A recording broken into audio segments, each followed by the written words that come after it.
Pacelli and Boomer, they grizzled and gray, talking about Star Wars from back in the day. Got a talk show called Geeky Geezers, it's true, spinning old tales about the stuff they went through. From Atari to Trek, they know every line.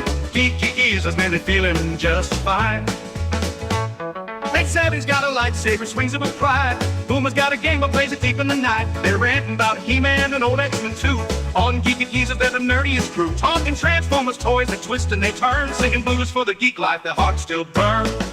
Oh, Geeky Geezers, they're living the dream. Talking comics and movies, they're busting the scenes. From Battlestar reruns to D&D lore, they're preaching the gospel of geek evermore. Pacelli and Boomer, they'll never grow old. Geeky Geezers with hearts made of gold.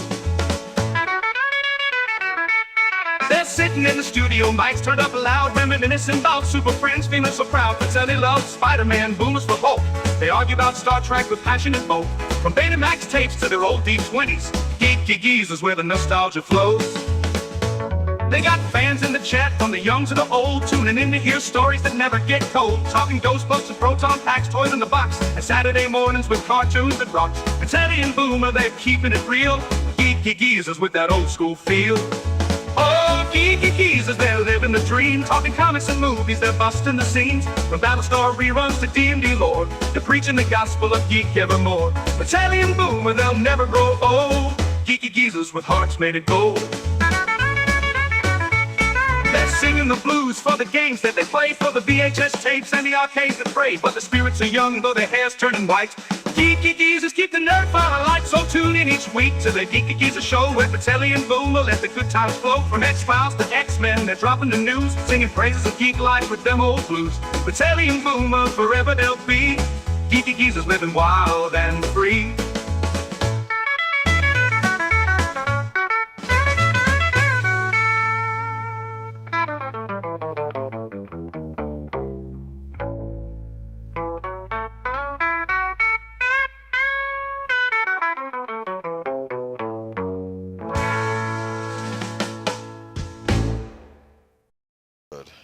I like to think so. I like to think so. Well, hello, everyone. Excuse me. Whose stream is this? I'm the one that says hello first. Well, then hello, do everyone. it. I did it better, didn't I? Now, you need to do it like this, gentlemen. Good evening. How are you all tonight? Yeah, she did it better. Maybe we should just let her do it, yeah. Anyway, welcome to Geeky Geezers. We were talking about geeky things before the stream because we got a humdinger coming up this Friday. Yeah. We're getting like a hardcore geek this will be a hardcore geek stream this Friday because it'll be about like our favorite science fiction moment. Should I just spoil it? Yeah, go ahead. That's our favorite science fiction moments are top 10 of the 1970s. I don't think that's spoiling it. That's literally just telling them what it's about. But I can tell you what it is. Yeah. But anyway, welcome everybody to Geeky Geezers. I'm your host, Agent Boomer. This is my co-host, Pacelli, and this is our other co-host, my other co-host, Netter of Netters Network, also known as the Geezette. The Geezette. I guess that doesn't sound so bad. No, it's established now. It is. It's like, and I'm the one and only Geezette. Yeah. The only one known as the Geezette. But here we are. I'm kind of curious. What do you think is the biggest story tonight? The biggest story? What was the one that stood out to you? Because I know what mine is. The one I'm probably going to have the most to say about is the Grace Randolph one. Okay, but the Trump BBC one might be kind of interesting too. That's fine. You're wrong on both, but that's okay. Okay, there you go. Fine. Those are both actually the BBC one. I don't typically get into the weeds of like current events, but that's just bad. That's really bad. I've kind of dug into the weeds on this, and people probably are not going to like what I have to say about it. All right, well, we're going to get there. If it's okay, Okay, we'll get to it. Welcome, everybody. Welcome, Lynn Green. Yeah, on all 3 channels. Thank you so much, Lynn. Super appreciate it. Oh, what am I doing? I'm not in StreamYard. Okay, I was on my YouTube channel. All right, thank you, Lynn Green. And let's see here. Now we go to Big Al of Big Al Presents. Have a great stream, you geezers. Wishing everyone a happy week again. I hope so. I got a major assignment for a week from now. Oh, do you? I'll be busy. Fair enough. It's okay. I'll be all right. Last call membership drive, Netters and Binding. On Troy's channel. $1.99 a month gives members 4 movies a month. Where else are you gonna get a deal like that? If you're so inclined, please consider joining the next level up. What was the vote this week? Just out of curiosity. I didn't put up a vote because that's right, because it's our yearly tradition. This week, I'm opening up the members' night at the movies to the general public. So that everyone can suffer with us as we watch the Star Wars Holiday Special, because tomorrow is Life Day, November 17th. So, Life Day. Day that changed fandom forever. In more ways than I think people realize, actually. I've got a video coming out very shortly that I'm gonna be at least hinting at some of that, and then I might do a follow-up video that goes a little bit deeper into it. Usarnji, welcome. Thank you for the deleted scenes raid. Absolutely. Yes, he had some interesting It's funny, he touched on 2 topics I didn't touch on. We didn't touch on tonight. That's good. The Oscar Isaac, angry at Disney, not going back to Star Wars because of the Jimmy Kimmel thing, which I did an eye roll at. I'm like, really? Yeah. And then also the Sydney Sweeney, Ruby Rose thing because of that movie she was in. I'm like, what is going on? I feel like Sydney Sweeney, they're trying to cancel her, they've tried to cancel Henry Cavill for not doing anything. They just don't like her. That's what I've come to the conclusion. They like Cavill didn't do anything to get himself canceled, but I still felt like they were still targeting him. Do you understand? It was but the fact is she's doing just fine. She even if one movie doesn't do so well, she's doing just fine. Yes. Hey, Netters, Troy, and Agent Boomer. If the movie doesn't do well, it's just like every other Hollywood actor, because nothing's doing well these days, it seems. True. Lester, Skeptic, Tank, Obsessions, welcome. Oh, Betamax. Yeah, Betamax, man. The superior tape format. Yep. It actually was. From a technical standpoint, it actually was better in most regards.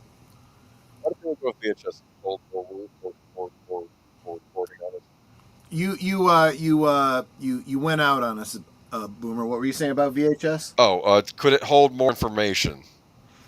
Yeah, Beta did hold more information, and someone correct me if I'm wrong, but I seem to remember that it used more video heads, so it actually had a higher resolution in what it held. Not to mention that they were at least as long in playtime as the VHS, but they were smaller in space, so they didn't take up as much room. Now, could the beta tapes do what the VHS tapes did, where you could set them for 2 hours, 4 hours, 6 hours, 8 hours? I think so. Pretty sure, yeah. I bet if they had called it Alphamax, it would have succeeded. No, nowadays that would be true. I don't think back then that was. I don't think they knew it that well. Okay. Bobby says, before my time, geezers. Yes, well, you missed out. That's the idea. You missed out. That is the whole idea. That is why we do what we do. So that you can get a little bit of a history lesson. To understand why things are the way they are now, you oftentimes have to look to the past. All right. Well, congratulations. You got 20 new subs, Bobby Blankenship. Congratulations for there you go. 1,000 views. Jessica Hardo, welcome. Troy, I'm happy because it's payday and I'm off Monday and Tuesday. That's always good. You should treat yourself to something nice. Maybe go down to Dairy Queen, get yourself a banana split. Huh? What do you think? That's that is absolutely the good philosophy. Do something nice for yourself. Do something nice for others. Wash, rinse, and repeat. And everything will be good. As Dale Cooper said, he'd like to give himself a present every day. Maybe a nap, maybe a slice of cherry pie. Something he could give himself to. Because it wasn't just about being nice to others. You got to treat yourself nice too, sometimes too. Yeah, a little slice of Audrey Horne. Either way, however. Audrey Horne. Oh, I just got the stink eye. Henry Cavill was targeted for his height, and Sydney Sweeney was targeted for her figure.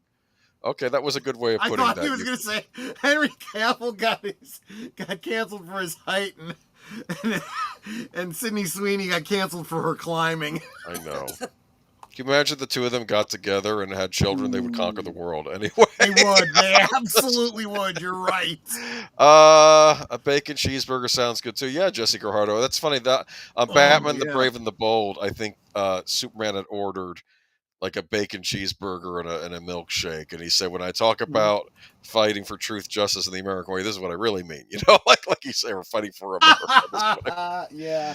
But yeah. But going to I guess bring up our presentation.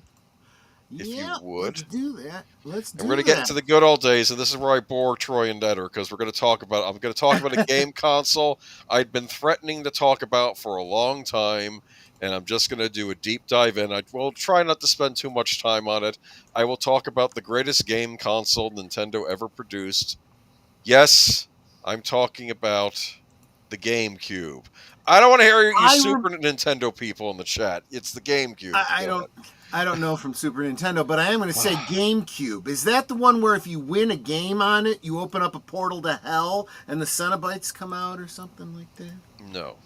Okay, that's a bit of a deep dive. But to be fair, there's a game on it called Eternal Darkness, which might involve you solving puzzles and unleashing Lovecraftian horrors and stuff. So I think that was a thing. So. Hurrah! Yeah, I like Virtual that. Boy. Don't bring up good. Virtual Boy, Bobby, please. Oh, that was the big Nintendo reveal for we're going to bring Virtual Console games to Switch. Virtual Boy games to Switch 2Y. I saw that demoed at I think it was what was it? Was it an Office Depot of all places? I think they had a sample unit, and I went in there and tried it out. And I'm like, yeah, I'm not buying this thing. That would be the not good old days. Would be Virtual Boy. We're not going to talk. That was Nintendo's first huge flop. That was their attempt at making a sort of a virtual reality system before. I do feel that there was a lot of consoles and in the 90s, that really were trying to push virtual reality before it was quite there. You know what I mean? Yeah. Here's the other thing. Back in the 90s, maybe starting a little bit in the 80s, we started to see some elements of virtual reality being floated. And sometimes, most of the time, I would say even, it was at, how do I describe it? I want to say arcades, but they weren't arcades. Here we have, in Chicago, we have a Navy Pier that did have arcades, but they had like a special room. BattleTech. They had BattleTech. They had laser tag, stuff like that. That's not really arcade. That was more like attractions, you know. And those were, you know, big installation type things that required a lot of resources. That wasn't the kind of thing you could buy something in. Well, maybe a little bit laser tag to some degree, but the immersive environment, that wasn't something you could do on your own in your home. You know, no, the technology just wasn't there. We didn't have the 3D goggles and all the real high definition graphics that they have these days. You know, it was just different, you know. Yeah. And then, well, to be fair, I think they're doing more with that stuff now, because I know Sony has a virtual reality headset you can buy for PlayStation, which is certain games actually lend themselves to it too, like Resident Evil. Right, but the graphics now are so realistic. They're not like these, you know. Oh, yes. It's not like the polygon-y things, you know? Like something out of the mind's eye, but not even as good back in the day. Anyway, here we have the Nintendo GameCube. This released fall of 2001. America was still reeling from a certain day on September 11th. And it was kind of a weird time. And but this came out around the same time as the Xbox, the original Microsoft Xbox, and as the main competition for the PlayStation 2, Sega had finally dropped the Dreamcast out of the running. They said, okay, we're done. We're going to go third party. We're not going to be a console manufacturer anymore. And there's always a thing with gaming, how there's always three. There seem to always be three consoles or home entertainment centers at a time. If you go back to the 8-bit generation, it was Atari 7800, Sega Master System, and of course the original Nintendo Entertainment System. So there's always three whenever these fights are going on. Sometimes more, but I always usually think of three. And we're going to talk about something later that's a big deal in the current console war. But anyway, this is the GameCube. Came out. They stopped calling systems with bits. Like Nintendo 64, that was 64-bit. PlayStation was 32-bit. Super Nintendo 16-bit. This is, I think, technically a 128-bit system, but by that point, they just gave up calling things like that. But this is the GameCube. As you can see, it looks like a purple lunchbox. As many, It does. yeah, you think that's funny? Thank you. As many in the gaming press would often deride. You want to know why Nintendo fans get it so obsessive and defensive nowadays? I think it starts here because, man, if you were a GameCube owner, it was bashed incessantly by people that own the PlayStation, the Xbox, by people in the gaming press who really wanted Nintendo to knock it off with consoles and go third party. But I bought a GameCube because I was originally going to go with the Dreamcast, oddly enough, but then Sega bowed out. So I'm like, okay, I'll just go with Nintendo again. And I love this machine. Came out in two colors, purple and black. I got purple because I figured what looks most like a children's toy. Has a handle on the back if you want to. It's actually the most portable of all three of those consoles. And it actually looked like a cube. And games were on DVDs, but they were mini DVDs because, as always, Nintendo was obsessed with piracy. So that kind of cost this generation, though, because some third parties, we don't want to deal with the mini DVD format. But enough did, though. Oh, yeah, here we go. Yes, I know about this. Hold on. Let's bring this up. Okay. Don't try to tell me, Jesse. Okay, Agent Moore, the GameCube had accessory that could allow you to add some screen, an adapter to play your Game Boy games, not your DS, your regular Game Boy games you could play, and an internet connection. The internet connection adapter could only work with one game, and that was Phantasy Star Online, as memory serves. So nobody bought it. Nintendo really wasn't ready to jump into the online space yet, and they struggled for years because they're just not very good at. A little behind the curve on that one, huh? Yeah, they didn't do the whole online gameplay thing. The big one behind that generation, oddly enough, was Xbox. They were really pushing the whole online Xbox Live thing. But no, the GameCube, what it had was games. I buy these consoles for games, and yeah, it was cool that you had an adapter that could play Game Boy games also. But let's talk about the GameCube games. I'm going to try to explain to you what sold me. I sort of picked my top 20 here. All right, so we're going to get into it. And these are sort of in the order of release, basically. We have Luigi's Mansion. This is a launch title.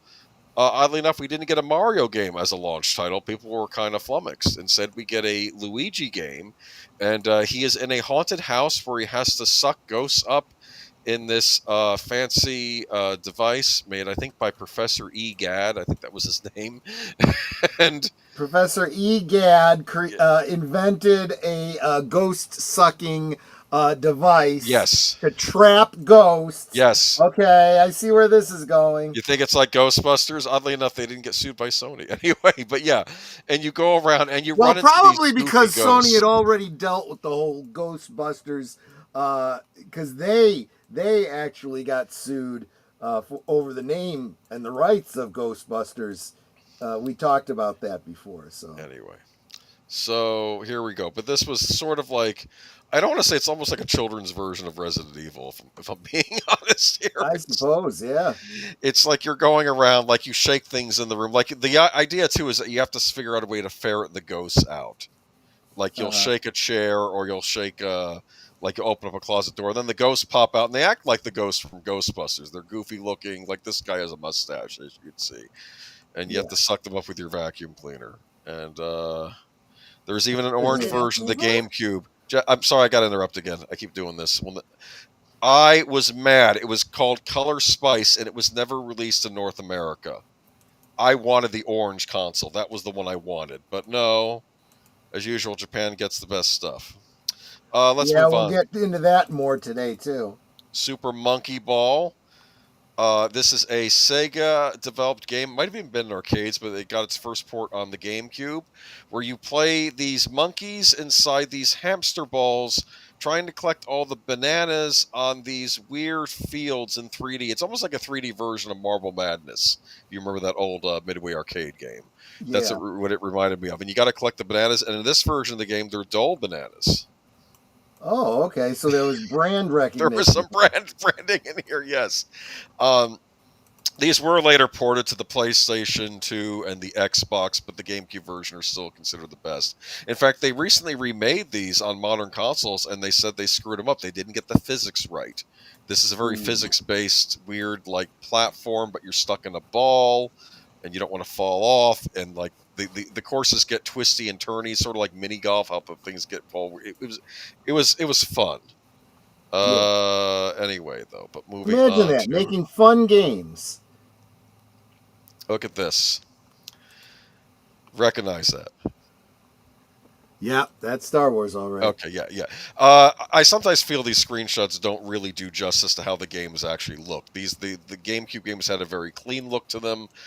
This is, of course, Star Wars Rogue Squadron 2 Rogue Leader, which is made by the great German developer Factor 5. Originally, the Rogue Squadron games were sort of a takeoff on the X-Wing games, where Factor 5 said, well, we're going to make these more about land-based combat since the X-Wing games were about in-space combat. But then people complain of the first game, we want to be going up against Star Destroyers, so in the sequel, okay, we'll set levels in space. You get to pick all sorts of different vehicles. I'm not sure which ship this is. That's not a Y-Wing, is it? There are all sorts of ships you could use in the game. Of course, the main characters you play That is a B-Wing. B-Wing, okay. So, technically, a bomber. Yeah. Unlike the really awful bomber in Last Jedi, anyway. But, Well, yeah. But I feel like I'm talk about physics not working the way they're supposed to. I think later on some people say, "Oh, they had magnets on them. That's how they." This is just just stop. But this was really cool. And you basically, the main characters in this game were Luke Skywalker and Wedge Antilles. Yes, Wedge Antilles. Yes, that's who you would play as in this game. A hero with no Jedi powers, no laser sword, just the hotshot pilot that survived every battle. Yeah, and this game takes place between Star Wars and Empire Strikes Back. That's the timeline of this. Oh, okay. In fact, the first level is you going up against the Death Star and blowing up the Death Star. And then there are even bonus missions in here. So this really is like X-Wing and what was the other one? Rebel? TIE Fighter. Rebel Assault. Rebel Assault, yeah. It's kind of in the same vein of those other LucasArts games. Yeah. And what was cool is you would get certain bonus levels in this game, too. Like, one of the bonus levels in this game is you get to play as Darth Vader and you get to bomb the Yavin bases. Nice. To get revenge on the escaping rebels, basically. So there's all sorts of stuff. They had it coming. They had it coming. But really, really well done LucasArts game. I always had the impression that LucasArts would make these games and then say who's interested in publishing them, and of course Nintendo snatched this up as a launch title. Well, it wasn't quite at launch, but it was before Christmas. And of course, Super Smash Bros. Melee still played to this day. This is the in the Nintendo series where Nintendo characters beat the crap out of each other.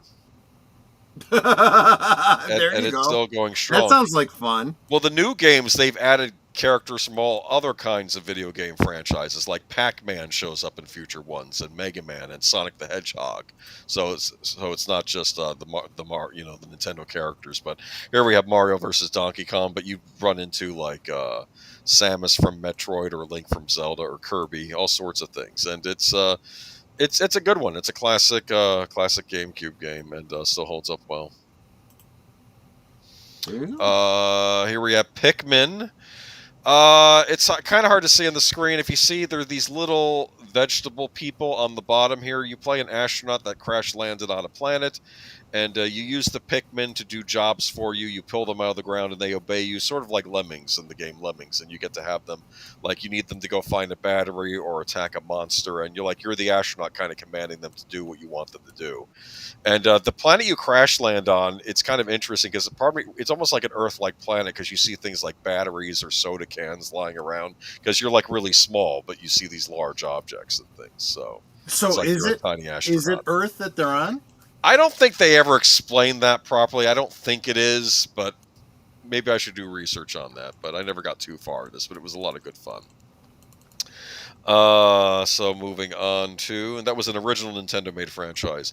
This is Resident Evil Remake. Wow.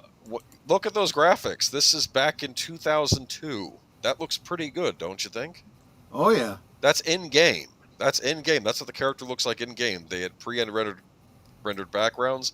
I was a big fan of Resident Evil on the PlayStation, and Nintendo paid Capcom big money to get a Resident Evil exclusive games on their system for the next gen, which I'll go on a rant about later, because they kind of betrayed Nintendo at the end anyway. But played this on my friend's Game Boy. What was it, Pikmin? Okay. All right, moving on to, this is Eternal Darkness. This was kind of a holdover from the Nintendo 64. Nintendo was developing their own survival horror series. This was more of a Lovecraftian style story rather than the B-movie tropes of Resident Evil. But you play as different characters across various time periods. Like when you start out as this blonde character that's inheriting this house where someone was murdered. I think her dad or her grandfather or something, and you're doing research, and then you find out all throughout history people have been like looking into these elder god things, and it starts out where you're playing a Roman centurion. Then I think you go into Thailand and play a woman in Thailand, like in the 4th century. Like it keeps going over different time periods, and different characters revealed, sort of like in Hellraiser, how they did the different periods in Hellraiser 4, of people encountering the same thing. So it was neat. Okay, I'm moving on. Okay. I'm not. Godzilla Destroy All Monsters Melee. Wow, this looks cool. This got kind of the critics at the time. They weren't as kind to this game. They said the creatures control all stiff, and I'm like, you're controlling giant monsters. They're not going to walk like people. Right. Exactly. They're not going to have agile. They're not going to be agile. I think that was the whole idea. It's Yes. supposed to be a little lumbering, a little bit slow moving. Yeah. Okay, this was wonderful. This was put out, I think, by whoever was calling themselves Atari at the moment, at this time, and it's neat because the game starts out and you see the I hear a pounding in the background, and then like the manhole jumps up, and like you hear like noises. Then you see this Japanese guy looks up and he says Godzilla, and he points to the air. And the plot of this game is you have a bunch of aliens from Planet X, and they said, we have put mind-controlled rays over all of your monsters, and they now do our bidding. Not even your strongest monster can break free of our mind control and stop the others. And that was the joke, because obviously you picked one of the monsters, and you're the one that broke the mind control, right? You fight the other monsters, right? Yeah. So, because they had to control the monsters to take over the Earth. Different fighting stages, so you could destroy like airplanes trying to hit you. You have to destroy the other monster. And you get to pick, and they're all in different cities from around the world. Like they're cities in Japan, but they're also cities in Europe. Like I used to love fighting in London because, man, those old houses crumble. And my favorite American city was Seattle, because I would always try to knock down the Space Needle, and that's hard to knock down in the game. Is it? Yes, you kind of have to throw the other creature into it, because the way it's structured, it's actually hard to knock down. And like the other buildings is kind of crumble, but this, for some reason, the Space Needle stays put longer than the others. So I would make it my mission to destroy that. And of course, as you play the game, you have to build up the what is it? What comes out of Godzilla's mouth? A heat ray or something? The atomic breath or whatever. It's like a charge. You understand? Like it has to build up, and then you can let it loose. Do you understand? So, sure. Yeah. But it was neat. Grace Randolph. Yeah, we'll be talking about her in a little while. But Yeah. let's just get through these. Super Mario Sunshine, kind of the black sheep of the 3D Mario games, but it's kind of neat. Again, we have Professor Egad shows up again, and Mario gets accused of dumping all sorts of nasty paint over this island resort that he and the rest of the characters are going on a vacation to. So he is ordered by the court to clean it up with this special hose fluxo thing, whatever is attached to his back. So it was like water-based physics. Like you had to rinse off all the paint and stuff. And it's interesting. It's an interesting game. I know some people don't care for this one, but I don't know. I think it's good enough to mention. Let's move on. Main reason why they complain about the Godzilla game is best described by Monster Island Building review of those games. Interesting. I'll look for that. Moving on to the Animal Crossing, at least in North America, outside of Japan, Animal Crossing first shows up on the Nintendo GameCube, which is now the obsession. You play a human that moves into a town of anthropomorphic animals, and you have to make conversation, and the nice raccoon that owns the company store gives you a house and then says you owe him like 50,000 bells or whatever that's the currency on the island, and it's basically Stars Or you Hollow. could just bring him an artificial arm. Funny, man. No, it's basically Stars Hollow, the video game. You know, Gilmore Girls. Yeah, exactly. It's like you're playing a video game version of Gilmore Girls. That's what it reminded me of. And all these different animals have different quirky personalities. Some of them would get on my last nerve, actually, but it's what they would call now a cozy game. It's like one of the earlier examples of that, but it was fun. Like for instance, at night you can do things at night too. Like a drunken seagull washes up on the shore and talks to you, all burping and stuff, and it's yeah. Anyway, it was cute. Okay, moving on to Metroid Prime. I've talked about Metroid Prime before, so I'm not going to spend too much time. But this was our Metroid came back on the GameCube, this time as a first-person exploration game, and it was cool. And if you had the Game Boy version of Metroid Fusion and you beat Metroid Fusion, you could unlock the original NES Metroid by hooking your Game Boy up to your GameCube, and it would unlock the original NES Metroid. They could have just given it to us, but they want to make sure you buy everything, don't they? Right. Got to catch them all, right? At least they were both great games, though. But yeah. Moving on to The Legend of Zelda: The Wind Waker. Oh, boy. This was the Legend of Zelda game that looked like a cartoon. They call this Toon Link. When they premiered this at E3, the crowd booed. They were angry about this game. They did not like this cartoony Link because they were hoping for like a realistic Zelda game. In fact, Lord of the Rings had just come out, so high fantasy was now becoming in vogue. So now we get our big 3D Zelda game, and it's cartoony. People were mad. I'm on a quest to save my girlfriend. Right. Okay. To be fair, in this game, he's on a quest to save his sister that gets kidnapped anyway. But it's still Zelda canon, and it's a good game regardless. They use cell shading in it. You know cell shading? Oh, yeah. To make it look like a Yeah, cartoon. I mean, nobody at Disney knows what that is anymore, but yes, I know what it is. Yeah, anyway, yes. Moving on to Soul Calibur 2. Soul Calibur did come out. Soul Calibur 2 fighting game did come out on every console at the time. Each console had an exclusive character. Nintendo GameCube version had Link from Zelda, the one from Ocarina of Time, and you could play him and have him fight against all these other characters. I think on the Xbox, Spawn of all characters was the bonus character. Todd McFarlane's Spawn. And I think on PlayStation it was one of the Tekken characters because Tekken was an exclusive PlayStation series. But it was neat. It's a fighting game that takes place during, I think, the Age of Exploration, like the 1500s. And you can choose from one of these fighters from around the world, and it's weapons-based combat. So I think that's Talum. She might be from South America, I think. But don't quote me on that. All right. Moving on to... only ever played Soul Calibur in arcade. Yeah, I think 2 came out in arcade. I don't well, maybe it didn't. Maybe that was a console exclusive. I don't know.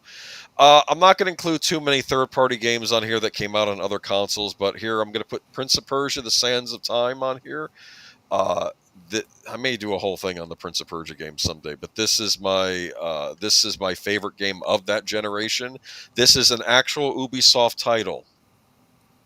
So keep in mind that in the best console generation, uh, uh, the best game from the best console generation I felt was Prince of Persia: The Sands of Time.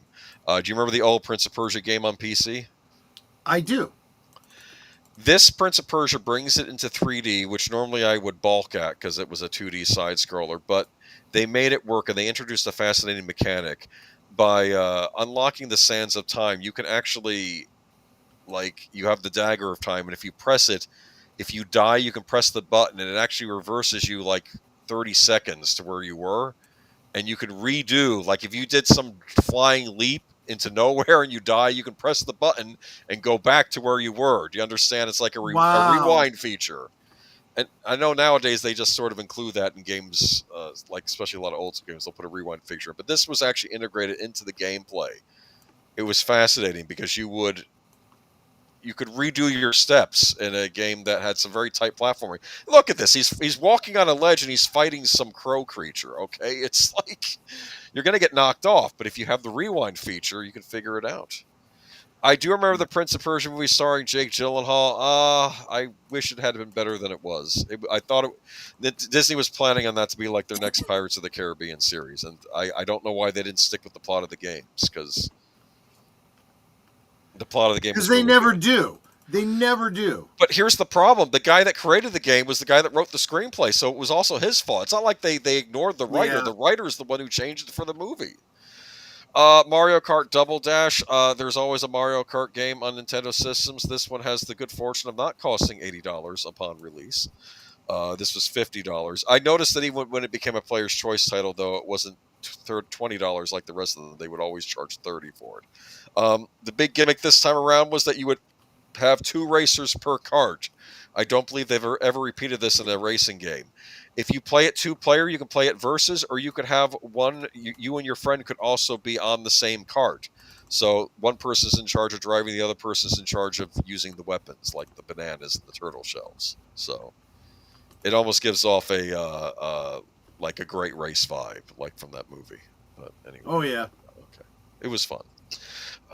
Moving on to F-Zero. This is the last true F-Zero game we've gotten, at least on a console.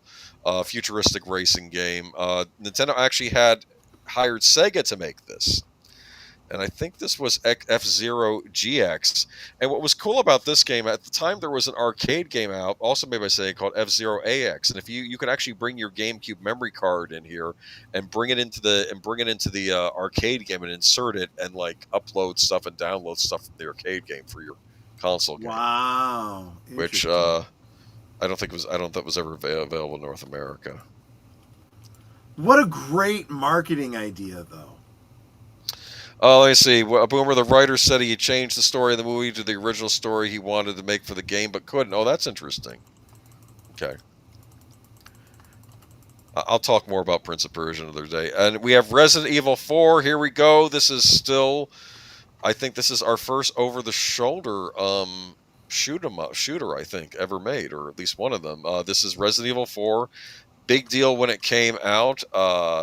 The creator of this game said, "I will not have this ported to another console. If it is, I will cut off my own head." He said that. Before the game comes out, Capcom announces this game is coming out on PlayStation 2 later that year. Fail, Capcom. This game would have sold GameCubes, because unfortunately GameCube apparently was running either a distant third or maybe distant second, because I think Xbox fudged the numbers. But here we go. But for a while, it was GameCube exclusive. It was designed around the GameCube, and instead of zombies, you're fighting infected villagers. But I think it has more in common with John Carpenter's The Thing, where they have like parasites and things inside them. Do you understand? Yes, absolutely. Okay. All right, moving on. Let's wrap this up soon. Not a great picture of this, but Fire Emblem came to the GameCube. I was a big fan of the Game Boy Fire Emblem games, which were these turn-based strategy games in a high fantasy setting. Nintendo actually made one for the GameCube. I was very excited. The interesting thing about Fire Emblem games is their fantasy world typically does not include other races. It's mainly humans, but a human could be a mage or a knight or something else. Do you understand?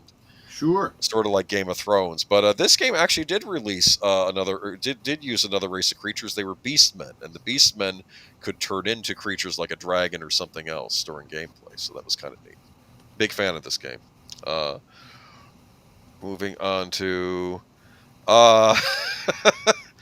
this is there were a lot of Mario sports titles. My favorite was Super Mario Strikers. This is the Mario soccer game where every Mario character now has a bad attitude because it's soccer. And that's Princess Daisy intimidating you, going like right in your face. There is nothing more joyous than playing Super Mario Strikers and knocking Princess Peach into an electrified fence and seeing her scream. I'm sorry, it's probably the most violent game ever made using Nintendo characters. Wow. I think a Scottish developer made this game. So anyway. That sounds appropriate, yeah. Yeah, a lot of fun. And then we're going to end with, of course, The Legend of Zelda Twilight Princess. People had complained, Nintendo, you made a cartoon Zelda, make a realistic Zelda. Nintendo actually listened and made their realistic Zelda game. This was a cross-generation title with the Nintendo Wii. A lot of people played this game on the Nintendo Wii, but this also came out on the GameCube, and I picked up the GameCube version. And in the GameCube version, he is still left-handed, even though he's not showing that here. Because Link was always left-handed, but then they fixed it they changed that in the Wii version because they figured more people would hold the Wiimote in the right hand to swing the sword with. But anyway, so they had to reverse the entire game. Anyway, that's it for GameCube. What have we learned, huh? You missed out, didn't you? Against left-handed people. Yeah, well, yes, exactly. Hey, I'm a lefty. I get it. Well, like I said, if you played the GameCube version, he still held it in his left hand. I don't know. I think people have been mad about that ever since. In fact, I wonder if he still does that in the newer Zelda games, because he used to be left-handed. It was always one of his traits. The interesting thing about Resident Evil 4 is that it made the game developers for Dead Space remake the game to use the same over-the-head viewpoint. Oh, that's interesting. It was a very revolutionary title at the time. Never played the Wii, not much. Once, you didn't miss out on much. There was House of Dead Overkill and Tatsunoko versus Capcom. That was about it. I'm sorry, I'm being mean to the game, to the Nintendo Wii. The game console Grandma liked. Let's move on to it. But I figured I'd bring up the GameCube because we have another cube-shaped console to talk about later tonight. That's why I decided to do GameCube tonight. That's fair. That's fair. All right, let's move into the news. We have...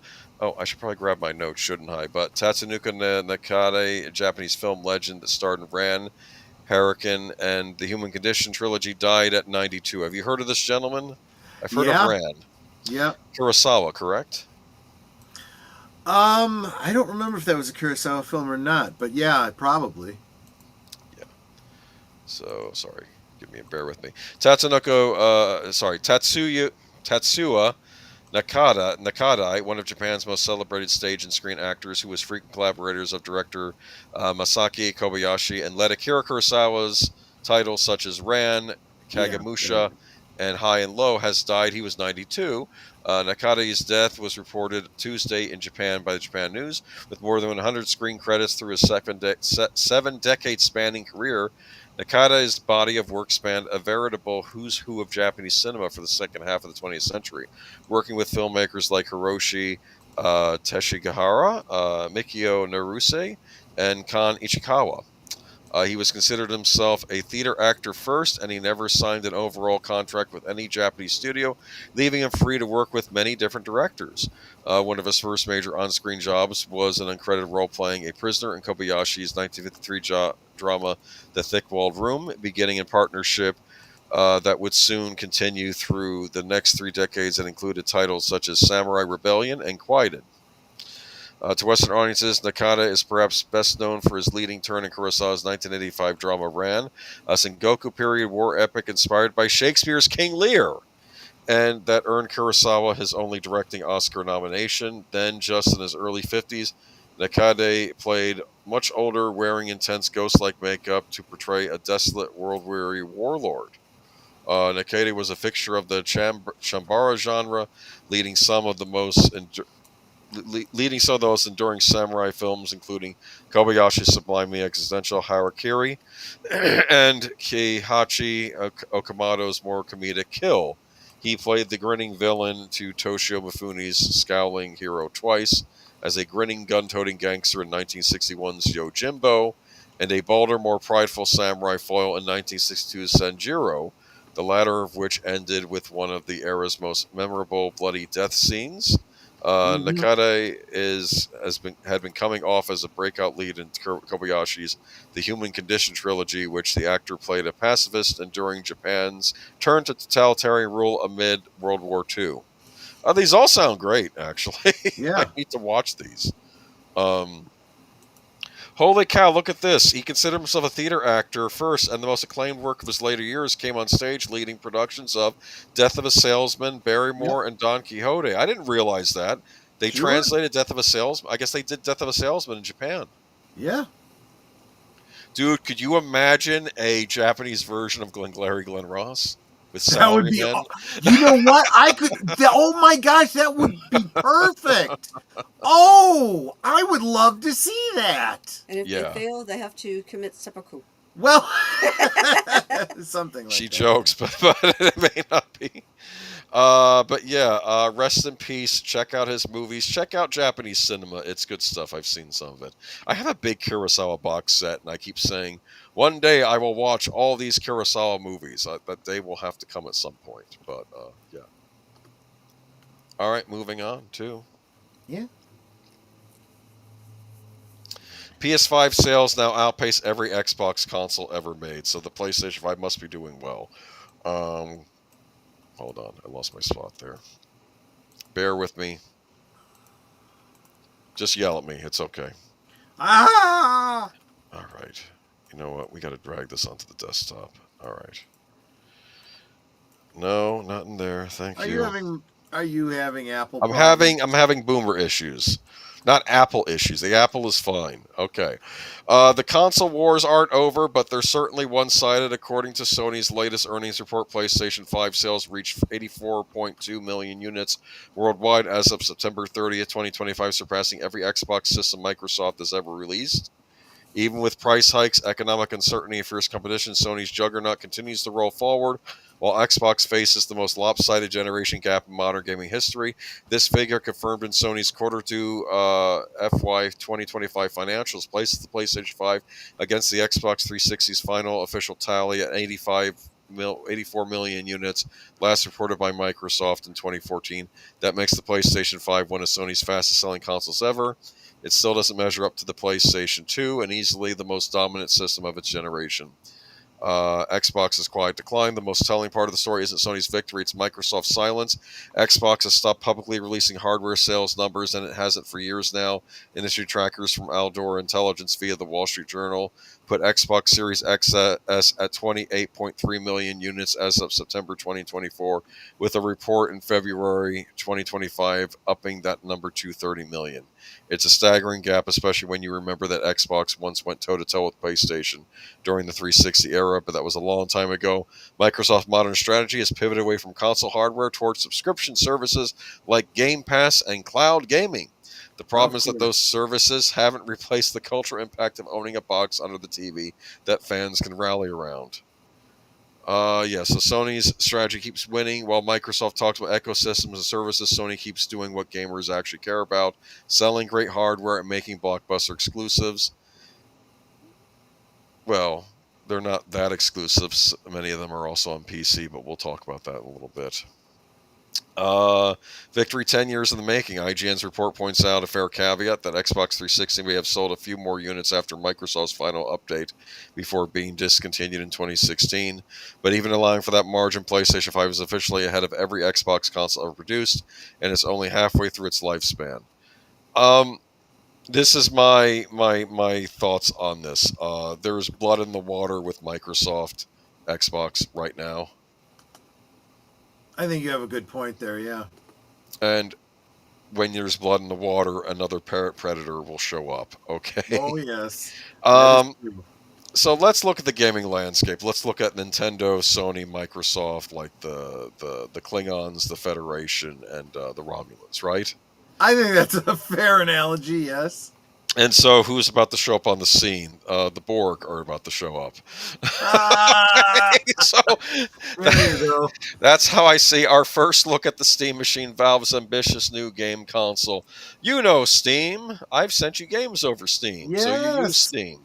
Yes. They're going to now make a consoleized version of Steam. Now, I believe what this means is games you have on Steam that work with this console, you don't have to buy everything twice. I hope not. Yes. By the way, that little faceplate on the front there, you can buy those or even make your own and put your own faceplate on there. That looks like a big burly man holding a balloon. Anyway. Yeah, so my opinion of this is Steam's been waiting for a time to strike, and they've chosen now because I think Xbox is basically falling out of the console race, and now they can just swoop in. Valve is about to challenge Xbox and PlayStation on their home turf. 10 years to the month after Valve's original Steam machines went on sale, the company is announcing the Steam machine. Wait a minute, 10 years to the month after Valve's original Steam machine went on... What are they talking about? Okay. I flew to Valve's headquarters to try the company's new PC-based game console alongside a brand new Steam controller and the new Steam frame gaming headset.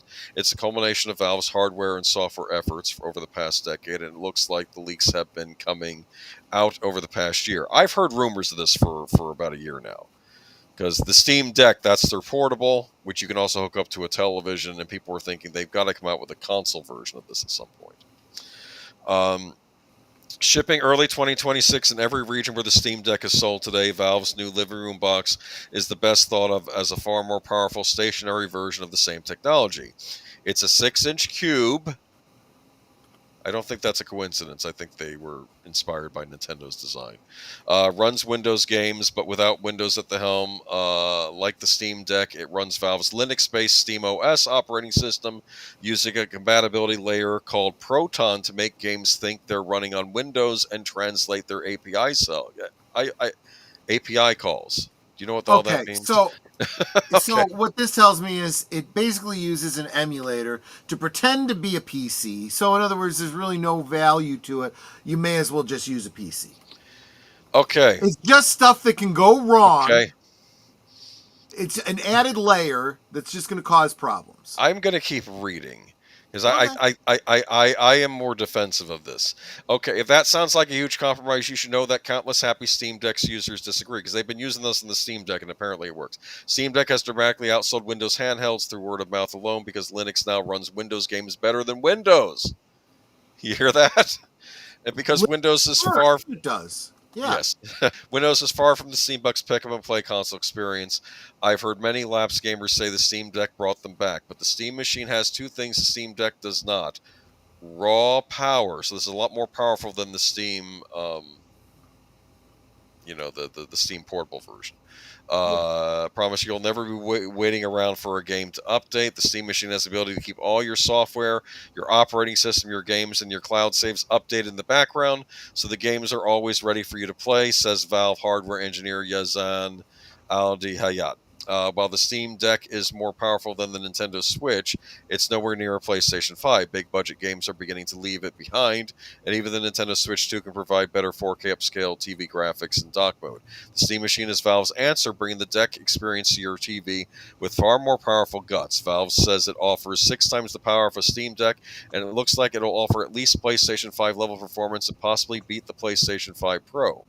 Under the hood, you get not one, but 2 AMD chips, along with 16 gigabyte of DDR5 RAM. The CPU is a 6-core AMD Zen 4 chip with up to 30 watts of headroom and 4.8 gigahertz boost, while the graphics are a semi-custom discrete AMD RDNA3 Navi 33 GPU and 28 compute units, and up to 2.4 gigahertz clock and up to 110 watt TDP and 8 gigabyte of GDDR6 memory. These are unusual components for a gaming PC, but they might work well together.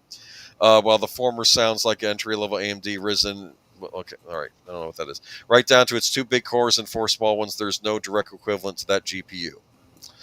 While it didn't have time for robust testing at Valve's headquarters, my first impressions were promising.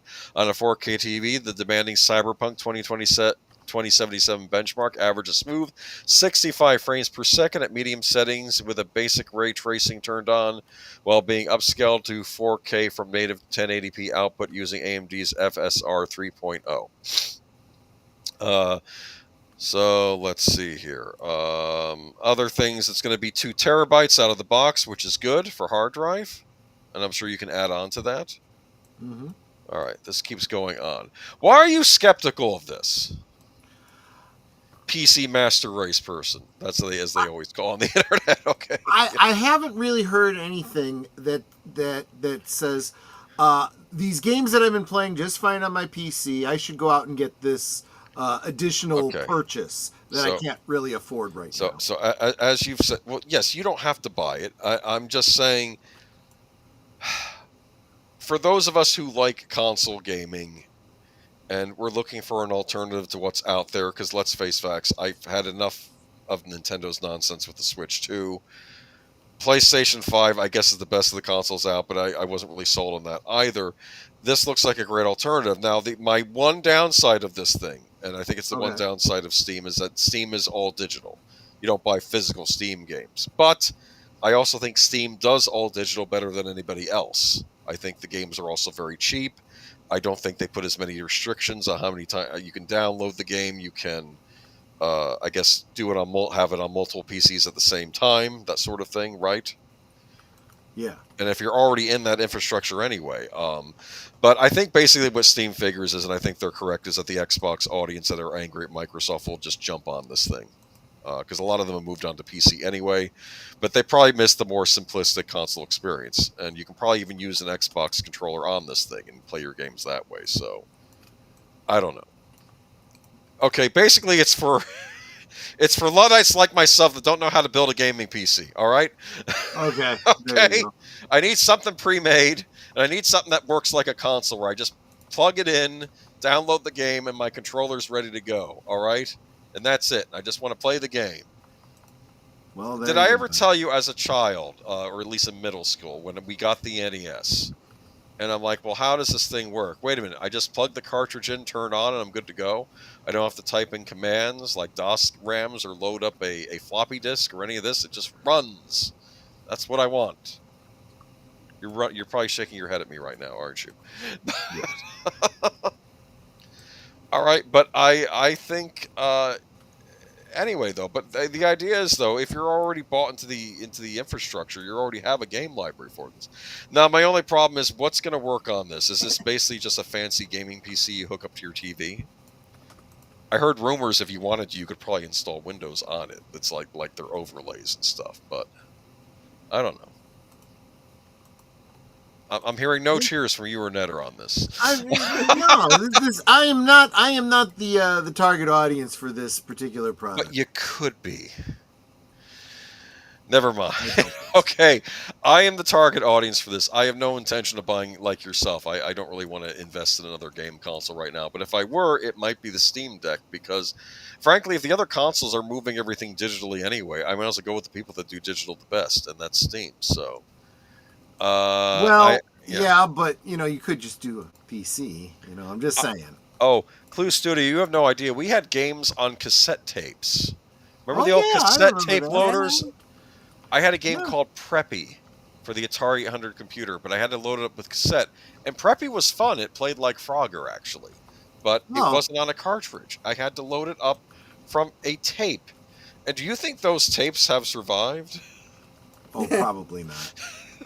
They've made an argument that, much like with early films that have been destroyed and lost over the years, a lot of, especially old computer games, have vanished. Yeah. Just because there was no one preserving them. But anyway, I thought this was the big story of the night. The Borg have entered the console war. That's how I look at this. Yeah. Because it's a cube. Never mind. Yeah, okay. I dig it. This is something that really burns me, and this is why I would go with the Steam Deck, this next article here. And Nintendo did the same thing. Sony announces cheaper PlayStation 5 that's only for Japan.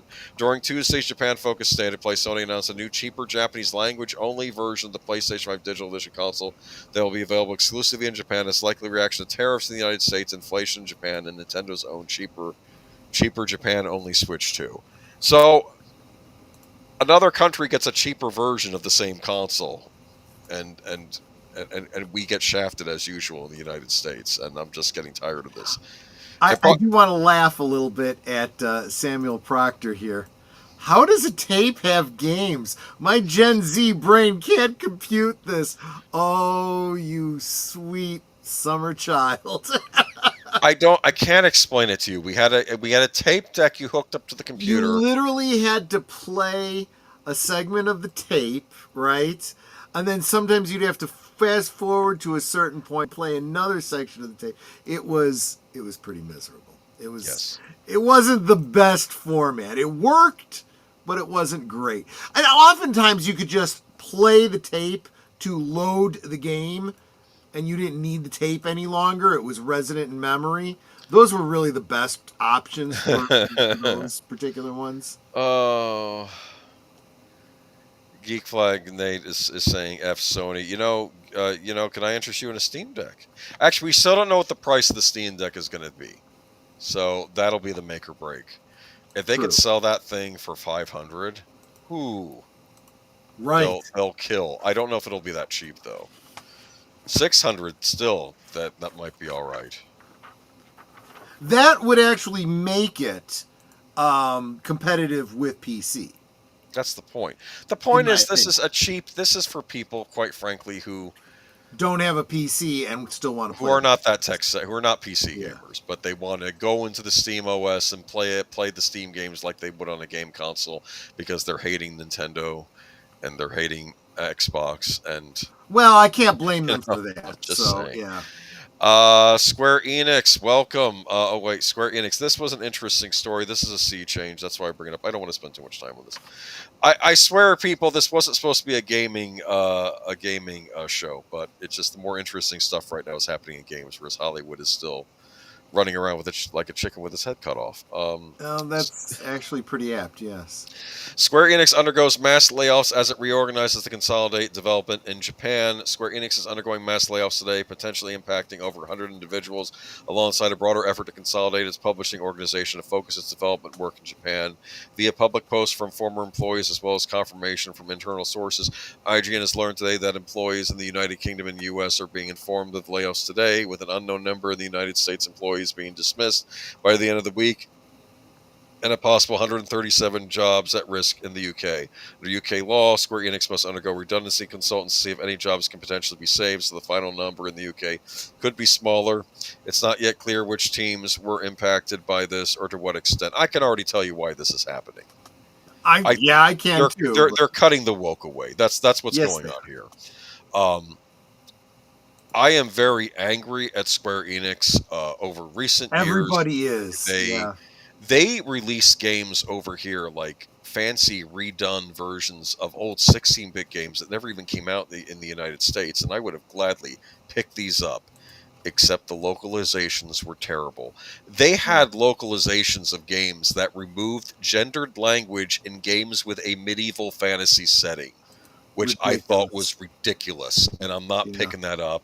Little bits of censorship here of older Final Fantasy titles, which I thought we had gotten over that. No, now they're back to it because offensive. They censored the Dragon Quest female characters because I guess they showed a little bit of cleavage. We can't have that. Like, they put overlays, and I'm sick of this crap, and I know where it came from. It's funny how the so-called liberals have now become the puritanical ones. Yeah, and I didn't buy these games because of that. I was just, I'm done. I'm not going to spend money on this because I'm sorry. The writing has to be good in an RPG because you're going to spend a lot of your time reading in an RPG. Right. So it has to be good. And it's a shame that it came to this, and they need to get their act together. And I don't know if I care anymore. They're going to have to basically sell me. You're starting from scratch again, Square. Yeah. You used to be one of the great companies, but now you're, I don't know. Speaking of another once great company. Yeah. I don't even like talking about Ubisoft anymore. I feel they're a dead company that's pretending that they're still alive. French video game publisher Ubisoft said on Thursday that it was postponing the publication of its half-year earnings and requested Euronext suspend trading of its shares and bonds starting Friday. The suspension will remain in place until the company publishes the delayed results in the coming days, Ubisoft said in a statement. Scheduled investor call on Thursday evening was also postponed. Chief Financial Officer Frederick Duguet said in an internal memo to employees that the suspension was requested to limit unnecessary speculation and market volatility during the short delay, as the company was taking extra time to finalize the closing of its semester. The company declined a Reuters request for additional comments. Ubisoft said in July it was undertaking a sweeping reorganization into a new operating model built around business units called Creative Houses aimed at streamlining operations. In March, Ubisoft subsidiary Advantage Studios established a subsidiary Advantage Studios to manage the intellectual property of the three leading franchises: Assassin's Creed, Far Cry, and Tom Clancy's Rainbow Six. Chinese tech giants Tencent invested 116 billion euros for a 25% stake in the entity, which remains under Ubisoft's exclusive control and co-led by Christopher Darenies and Charlie Guillemot, son of Ubisoft CEO Yves Guillemot. Ubisoft's Paris-listed shares have fallen 49% year to date. Doomcock was talking about this on his stream. Doesn't surprise me. And I think you had sent me a video on this. This is a disaster. So Yeah. I was watching another report too, and he said one of the problems that happened with I want to say I don't even know if it's I want to use the term woke or like just the fact that they were trying to go for an international audience, that a lot of these games, whether they be Japanese or in this case of Ubisoft French, they lost their like French influence and they became too generic looking. Like their games used to have you could tell a French team made this game because it had more of a European sensibility to it, rather than something that was made in the United States or something that was made in Japan. But excuse me, I'm losing my voice here. Good. Recipe for that. What? Yeah, she does. She's a great recipe for that. I may try that out. Thank you, Netter. Ubisoft is suffering from the kiss of Sweet Baby Inc. It's been a disaster. They had the Assassin's Creed Shadows thing earlier this year and the Star Wars Outlaws. They were both disasters. And keep in mind, earlier on tonight, I consider the best console generation 6th generation. That's my favorite. And my favorite game of that generation was an Ubisoft title, Prince of Persia: The Sands of Time. And how far this company fell from grace. I used to rank them equal to Nintendo or Capcom or some of these other companies. That's how much I held them in esteem. And I don't know what happened. They have you spoken about Grace Randolph yet? Patience. Not yet. We're getting there. If my voice holds out. I'm sorry. I felt like I was speaking a lot of tech gobbledygook with that Steam Deck that I didn't understand. Yeah. But I'm sure it's cool. SNES is the best console. Yeah, you were late, obviously, because I talked about the GameCube. Oh, do you like this picture? Yes. It's sad. Very appropriate. And unless I'm mistaken, it's what do you call it? Public domain. Public domain, right? Exactly. This will be the next horror movie where the Mickey Mouse spits out tears of acid at people. Right? Oh God! I don't know. All of these slasher like kid character movies have like the same exact trailers. Have you noticed this when you watch them? Did you watch the Popeye the Sailor Man trailer? Yeah. I think he smashes some guy's skull with his foot and he says, "I am that I am," or something. You know what he says? Yeah. Disney stock falls 7% as media giant posts mixed results. A statue of Walt Disney Mickey Mouse stands in a garden in front of Cinderella's castle at the Magic Kingdom Park on May 31st. Yeah, there's a picture in this article. I'm thinking not for long. Yeah. Disney reported fiscal fourth quarter earnings, because you were talking about Iger earlier this week, how we don't have to look to Walt anymore, right? Or that we shouldn't we shouldn't celebrate his legacy. Is that what he was saying to the effect? Yeah, basically. Because he's done such a great job, you know. He doesn't want you looking at the past. Walt Disney was responsible for the first animated feature film. Right. He also created the modern-day theme park. True. What have you done? You were a weatherman. All you've done is destroyed his legacy. something that was actually valuable is less valuable because of you, Bob Iger. So Disney reported fiscal fourth quarter earnings on Thursday that topped analysts' expectations for earnings, but missed on the revenue as the company's entertainment business was weighed down by its TV networks and a lackluster theatrical film slate. Disney stock closed down more than 7% on Thursday. Here's what Disney reported for the period ending September 27th, compared with what Wall Street expected, according to the LSEG. Net income for the quarter was $1.44 billion, or 73 cents a share, more than double the $564 million or 25 cents per share that Disney reported in the same period a year earlier. Adjusting for one-time items, Disney reported earnings per share of $1.11. The company's overall revenue for the quarter was nearly $22.5 billion, slightly less than the same quarter last year. Disney also said it plans to boost its dividend and double its share buyback plan for fiscal 2026. Overall, we're leaving the year with a lot of momentum. Disney CFO Hugh Johnson told CNBC's Squawk Box on Thursday regarding the company's streaming and experiences businesses. Do you like that term, Squawk Box? Yeah. So streaming strides, linear struggles. Revenue for Disney Entertainment unit fell 6% from last year to $10.21 billion, dragged down by linear TV networks and theatrical releases. So I keep forgetting they have these linear TV networks. They have ESPN. Right. And I guess it's been unavailable for customers of Google's YouTube TV, a streaming provider for the paid TV bundle, since October 31st because of an ongoing carriage dispute between the two companies. Let's see. Told the Squawk Box on Thursday that Disney is still in the midst of negotiations with YouTube TV, but the company was prepared for what expected to be a challenging battle, and Disney is ready to go as long as they want to. So let me see. Advertising revenue for the networks, which include broadcast network ABC and pay TV channels like FX, also suffered. Part of this was attributable to lower political advertising, or $40 million impact compared with the same quarter last year, Disney said.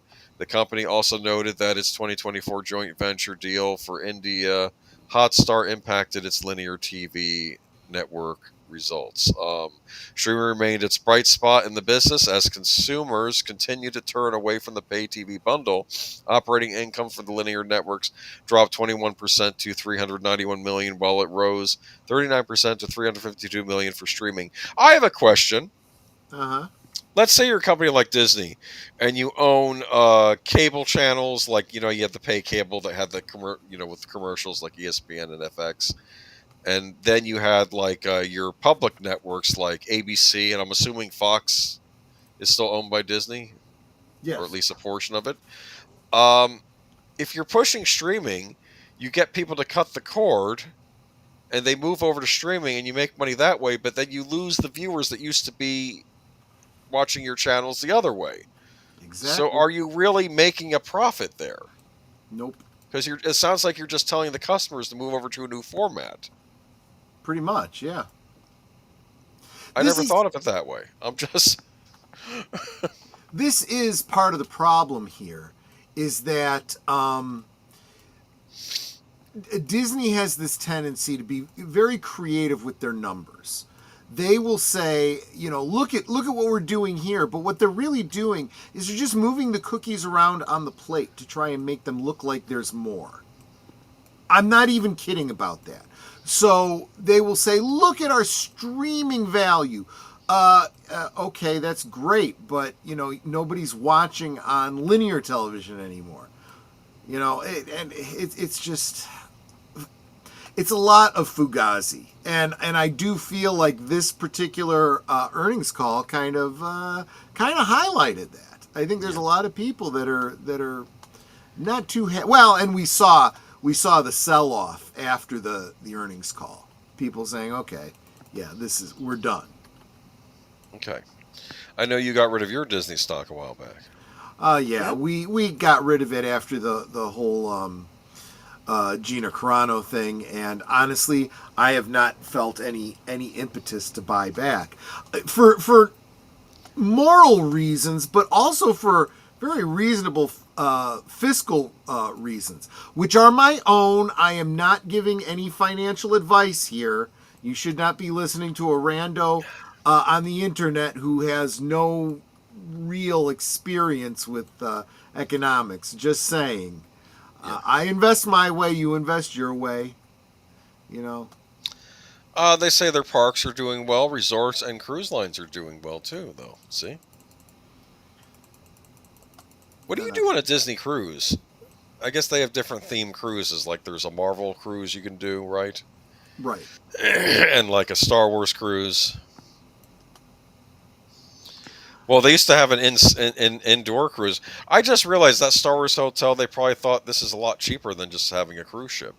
Yeah, well, that did not pay. Okay. Anyway. Johnson said Thursday's call that demand for Disney's U.S. parks was in line with expectations that the company had earlier factored in the opening of Comcast Epic Universe in Florida this year. However, Johnson said Epic Universes seem to be impacting the rest of the competition in Florida more than it's impacting us. Okay. Anything left to say on this? To answer your question, Disney could go, oh, okay, Jesse Gajardo. No, he's not wrong. Especially when it comes to responsible raising the prices on cable to the point I don't have a TV. I'm curious. I guess they were the ones. Remember how you always had these packages where the cable company would get you to have to buy the bundles, right? Right. Do you think Disney was responsible for a lot of that price gouging on that stuff? I kept thinking it was the cable companies. But okay. I don't think the Star Wars cruise went anywhere. No, what I was trying to explain, Lynn, I get what you're saying there. Okay. It literally didn't go anywhere. Well, I think that I was wondering if they also used to have a cruise line that was like a Star Wars themed one. Oh, okay. Yeah, that I don't know about. Yeah. Until you get the runs for the rest of the trip. Well, that's what happen when you eat too many of those Mickey Mouse ice cream bars, right? No, I'm kidding. Well, it's funny you say that because it's actually true. They have had problems on a lot of cruise lines with let's just say when you're confined with a bunch of people in a small space over a period of time, illness has a tendency to be shared very easily. Dude, could you imagine? That'd be even worse than something like the Star Wars hotel where you couldn't leave it, right? And it wasn't even, you couldn't even get fresh air. And like you're in there and like someone has the flu or something, right? Exactly. Guess who's back, sort of. Please, and you just gotta help me. Yeah, we already did Who Framed Roger Rabbit for good old days because I would have. Yeah, we did. The GameCube, but we did that already. Good news to Toontown, as Who Censored Roger Rabbit author Gary K. Wolfe has regained full ownership of his beloved character Roger Rabbit. Wolfe confirmed the news in an interview with I'm Not Bad, saying, "I now have back the rights to all my characters, all my books. I can basically do my own Roger Rabbit projects." The Roger Rabbit rights reversion was made possible by the 35-year copyright reversion clause, which allows creators to reclaim their property after a set period. It's now been 37 years since Disney, then under its Touchstone Pictures, they released Who Framed Roger Rabbit, and although the film was a critical and box office success, a sequel never materialized after efforts to make one abandoned by the 1998's first film director, Robert Zemeckis. I didn't know he was planning a sequel.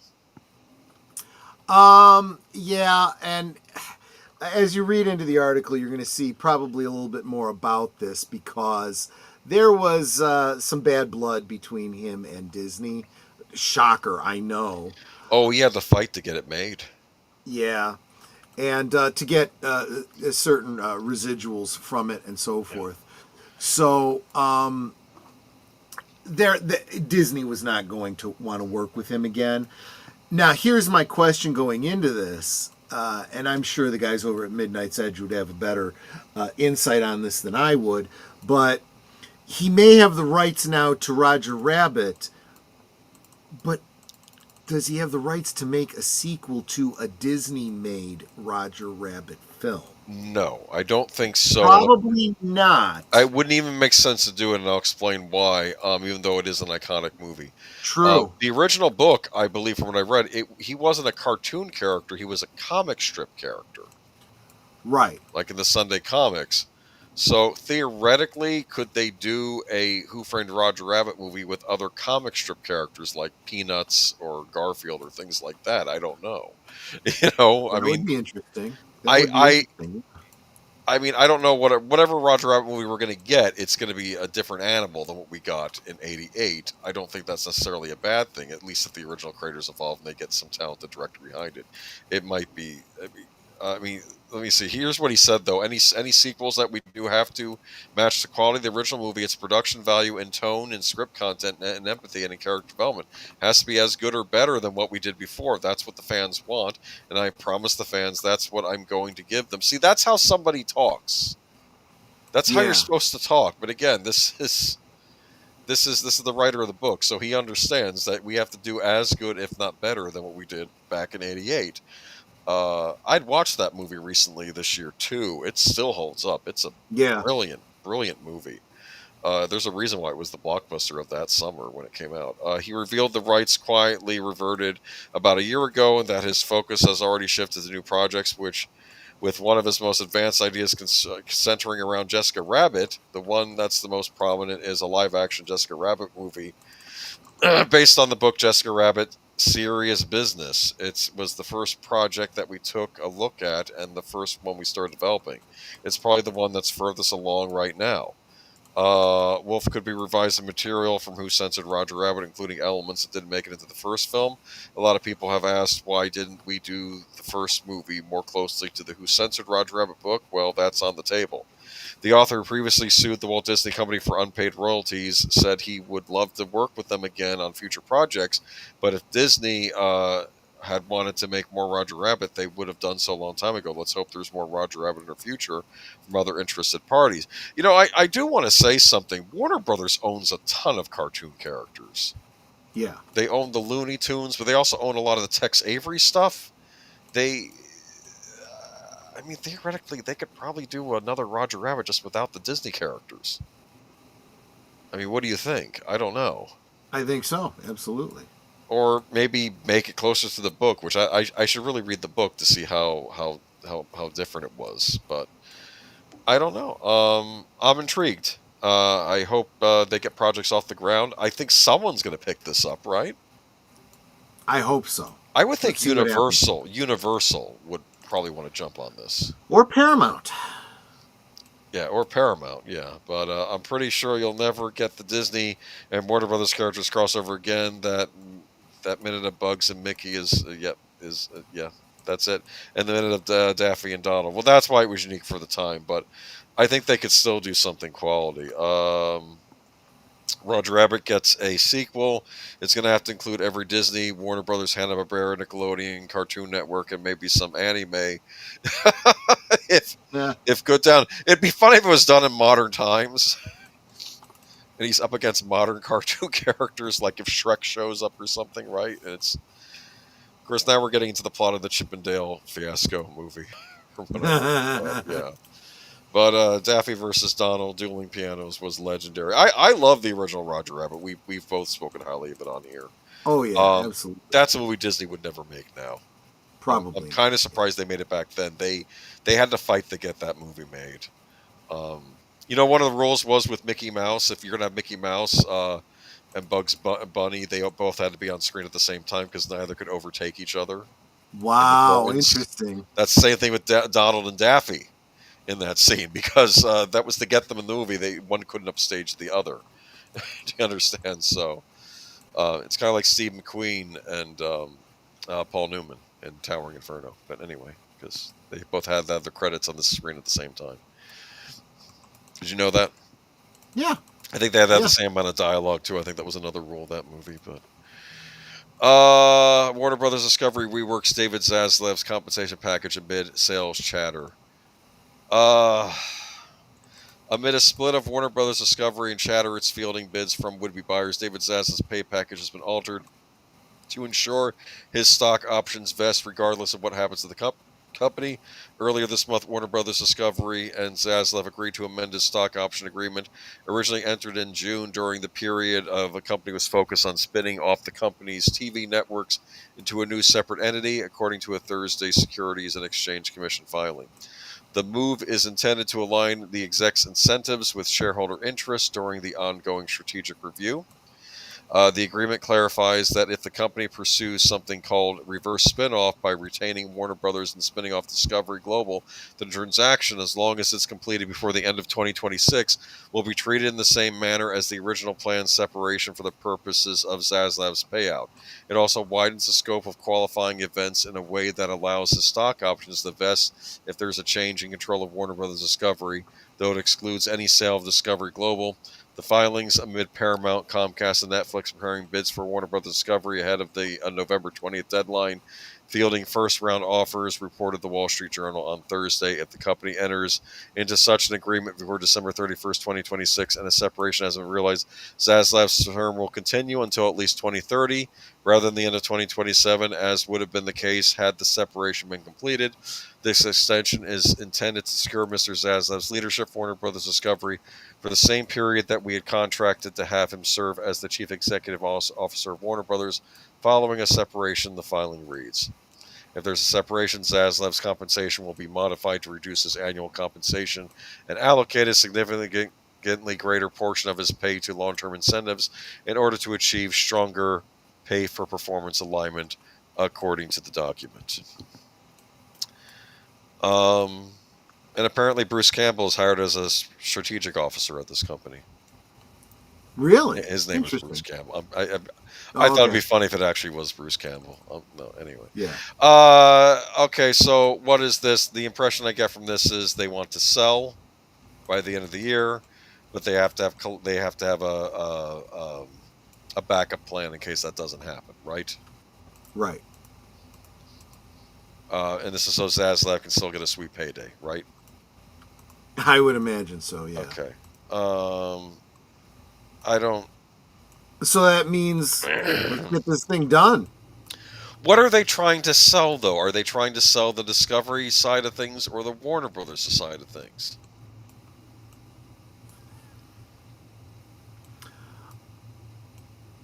I thought they were trying to sell it as a package deal. Okay. Oh, to make it seem more valuable. To make it seem more valuable. You're not getting one company, you're getting two. Okay, well that makes more sense because I kept thinking, are they going to sell one to one company? I can't make heads or tails of this anymore. I just know that everybody seems to want Warner Brothers, but they're not paying enough for it. I guess it's worth the money. I mean, whoever buys this could theoretically do that Roger Rabbit movie and just have all the Looney Tunes in it and again, right? Right. I want to see that in a Jessica Rabbit sequel, though. I feel like doing a good old days on Roger Rabbit again. I'm sorry. I missed that movie. We could have had sequels, but maybe it's just, well, we didn't.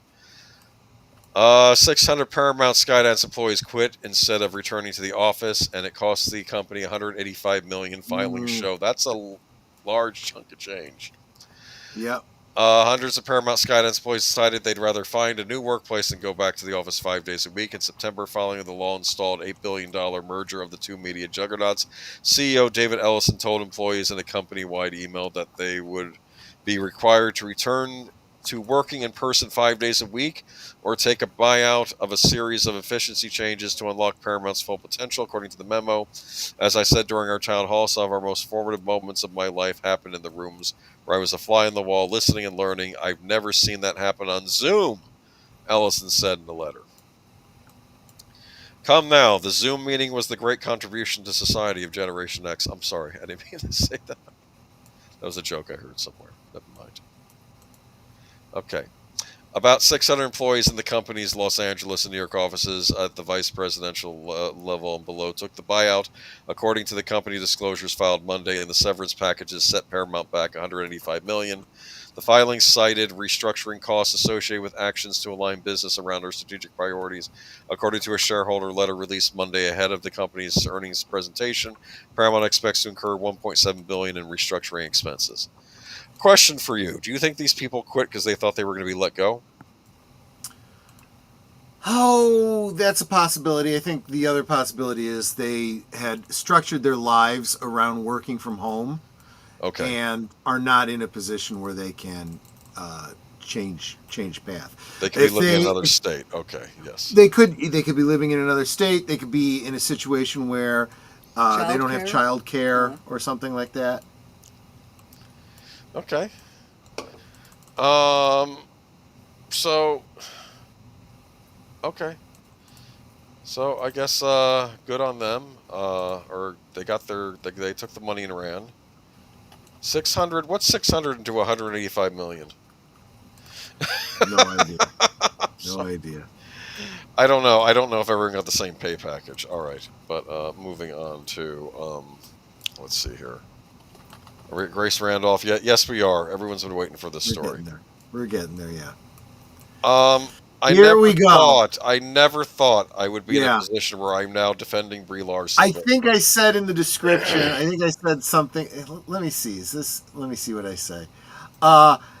And Grace Randolph forces us to defend Brie Larson, for crying out loud. Well, you know, it's bizarre to me because I look at Brie Larson lately, and she's doing all the things apparently we say celebrities should do. Correct? Yes. Like, she's not running her mouth off. She's actually being nice to the fans at these. She did a video recently where she was at a convention, and of course she's still plugging all the stuff she's done, including Captain Marvel, but she's not being snide. She's being respectful of the fans, and she's happy to be there. So, I mean, I can't pick on her for that now, can I? Right? So, moving on to this, though. Give me a moment. Okay. This is from Geeks and Gamers. Entertainment commentator Grace Randolph sparked widespread online discussion this week after questioning Brie Larson's casting as Rosalina in the Nintendo and Illumination's upcoming Super Mario Galaxy movie.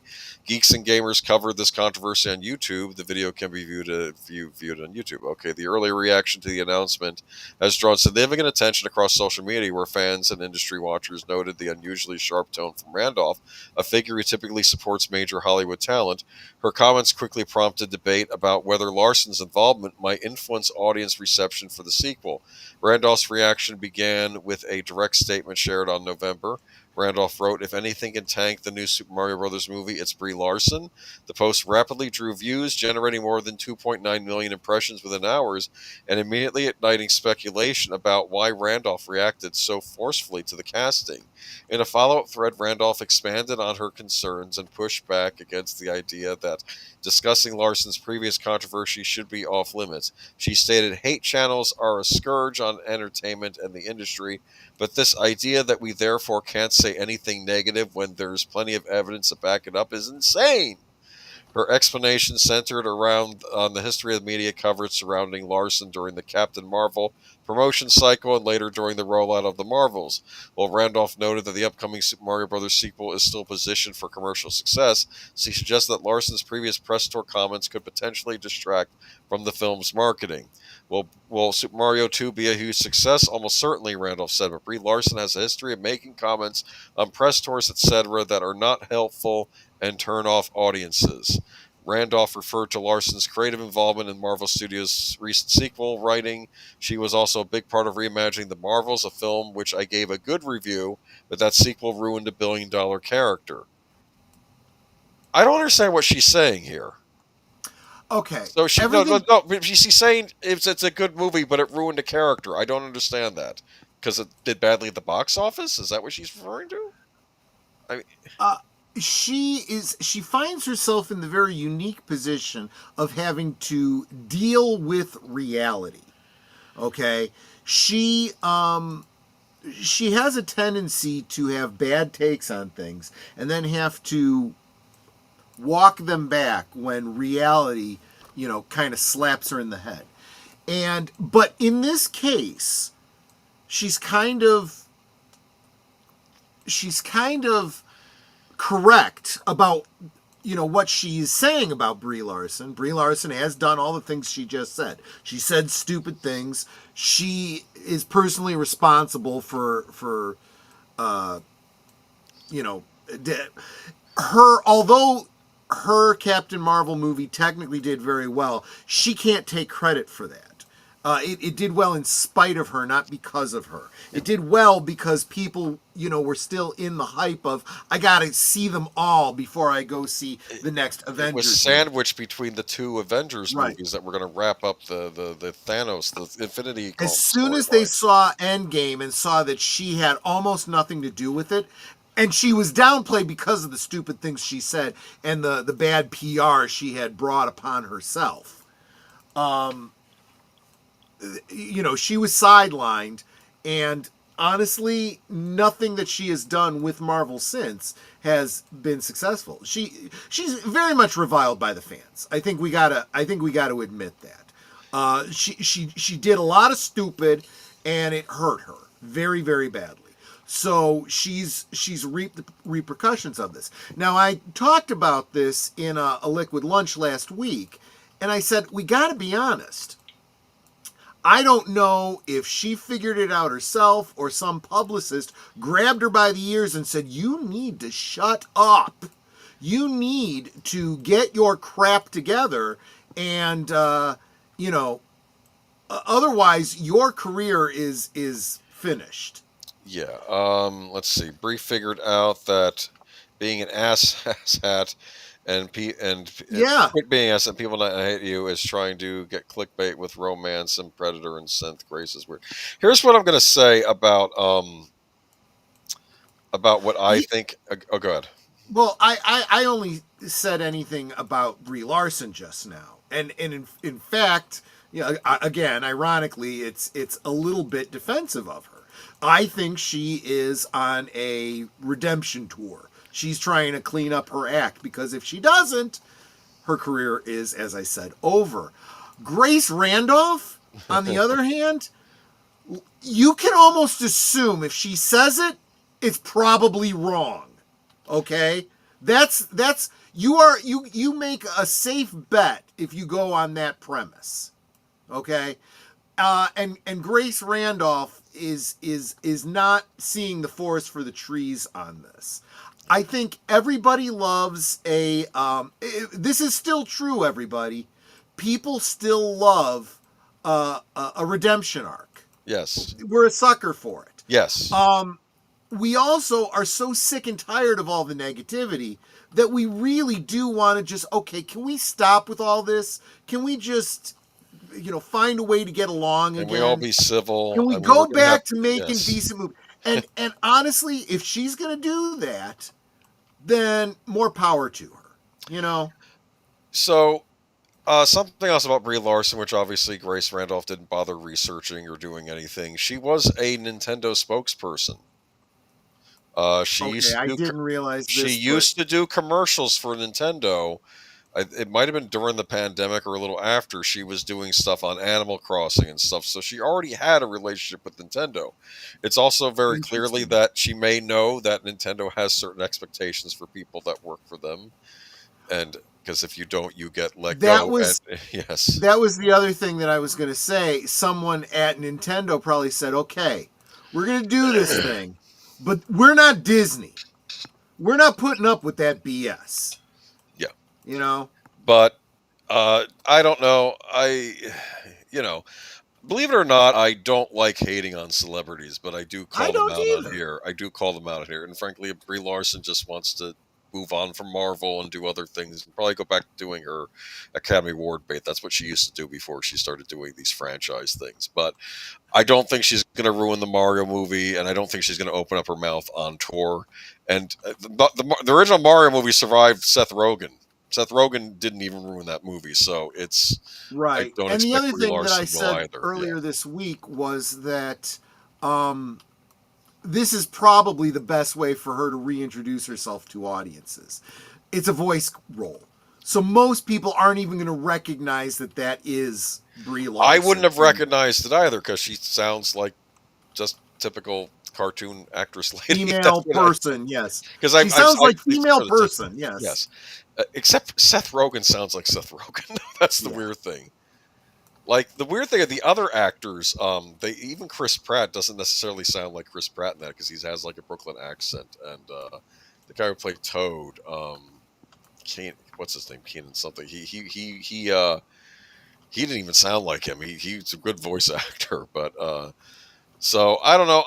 I'm sure this movie's going to be fine. It's going to be good for the family. You could take your family, your kids to see a production that I would hope that Disney has learned that lesson too about toning down certain things in their children's movies. But Well, she probably at this point actually does care what a 40-year-old white dude has to say about this movie, because they're the ones that take their kids to see it. Just saying. Saying. I can forgive someone for saying something stupid. We've all said something stupid in our lives, and she's older now too. She's not in her 20s anymore. And that's Maybe what I'm she's saying. matured a She bit. needs to, Yes. if she really is realizing, oh, I do want to be able to work again,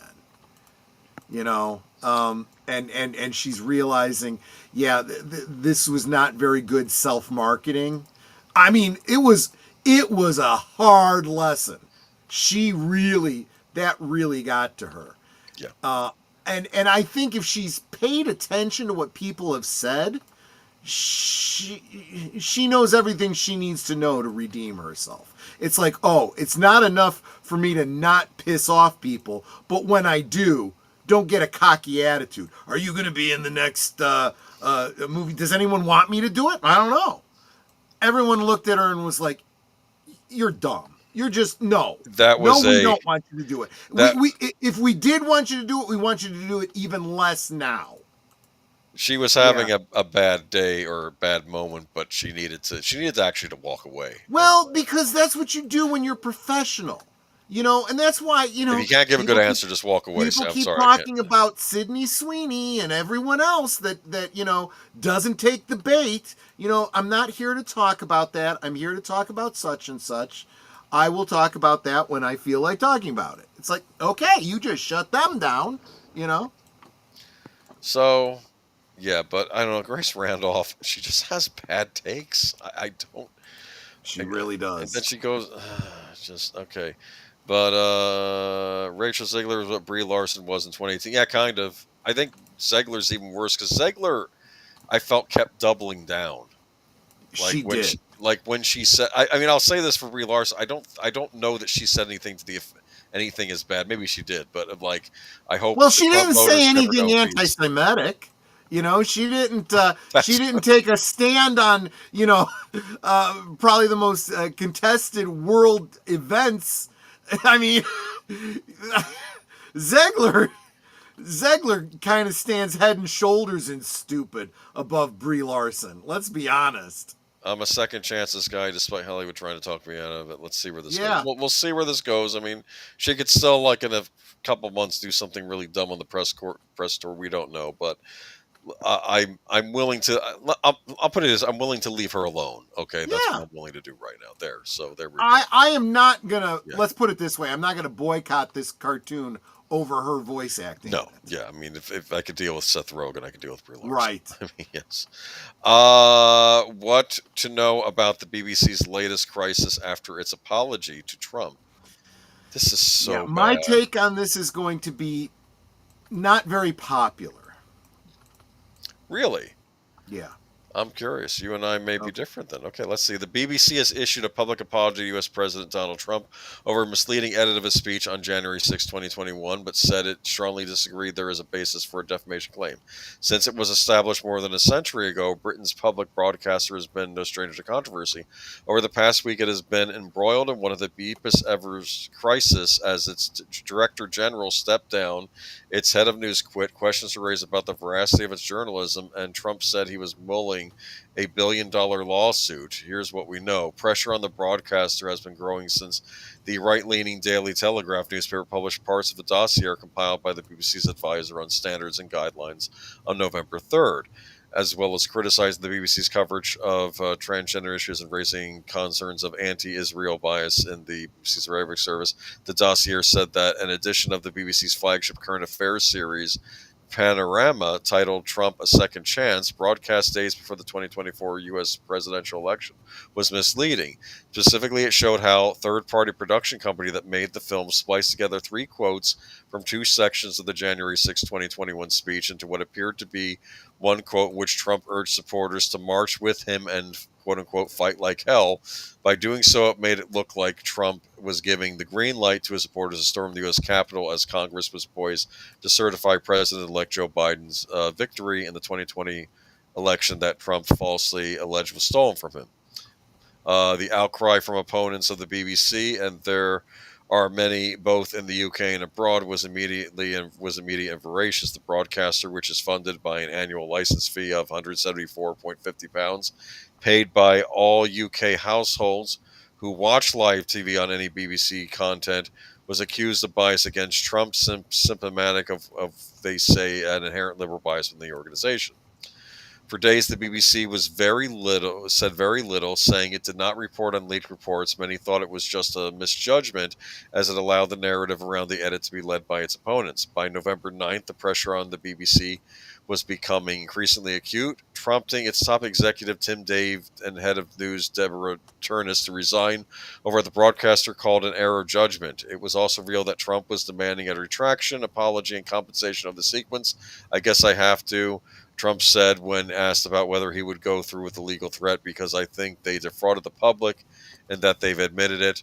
Trump had set a deadline for a Friday, November 14th, for the BBC to respond to his challenge. While the BBC said earlier in the week that the edited portion of the program was an error in judgment, it did not apologize to Trump directly until Thursday morning.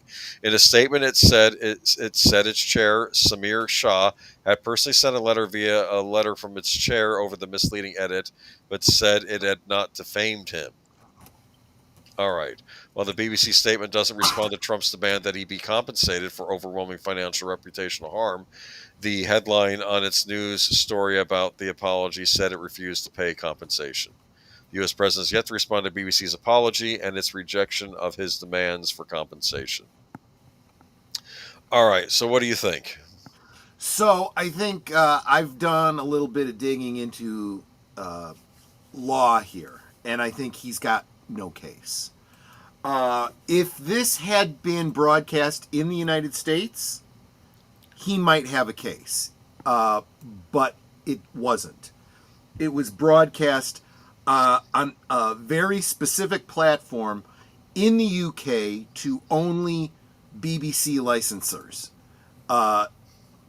He doesn't really have a case. Oh, right, about whether it affected election results. Yes, Exactly. I understand that point of view.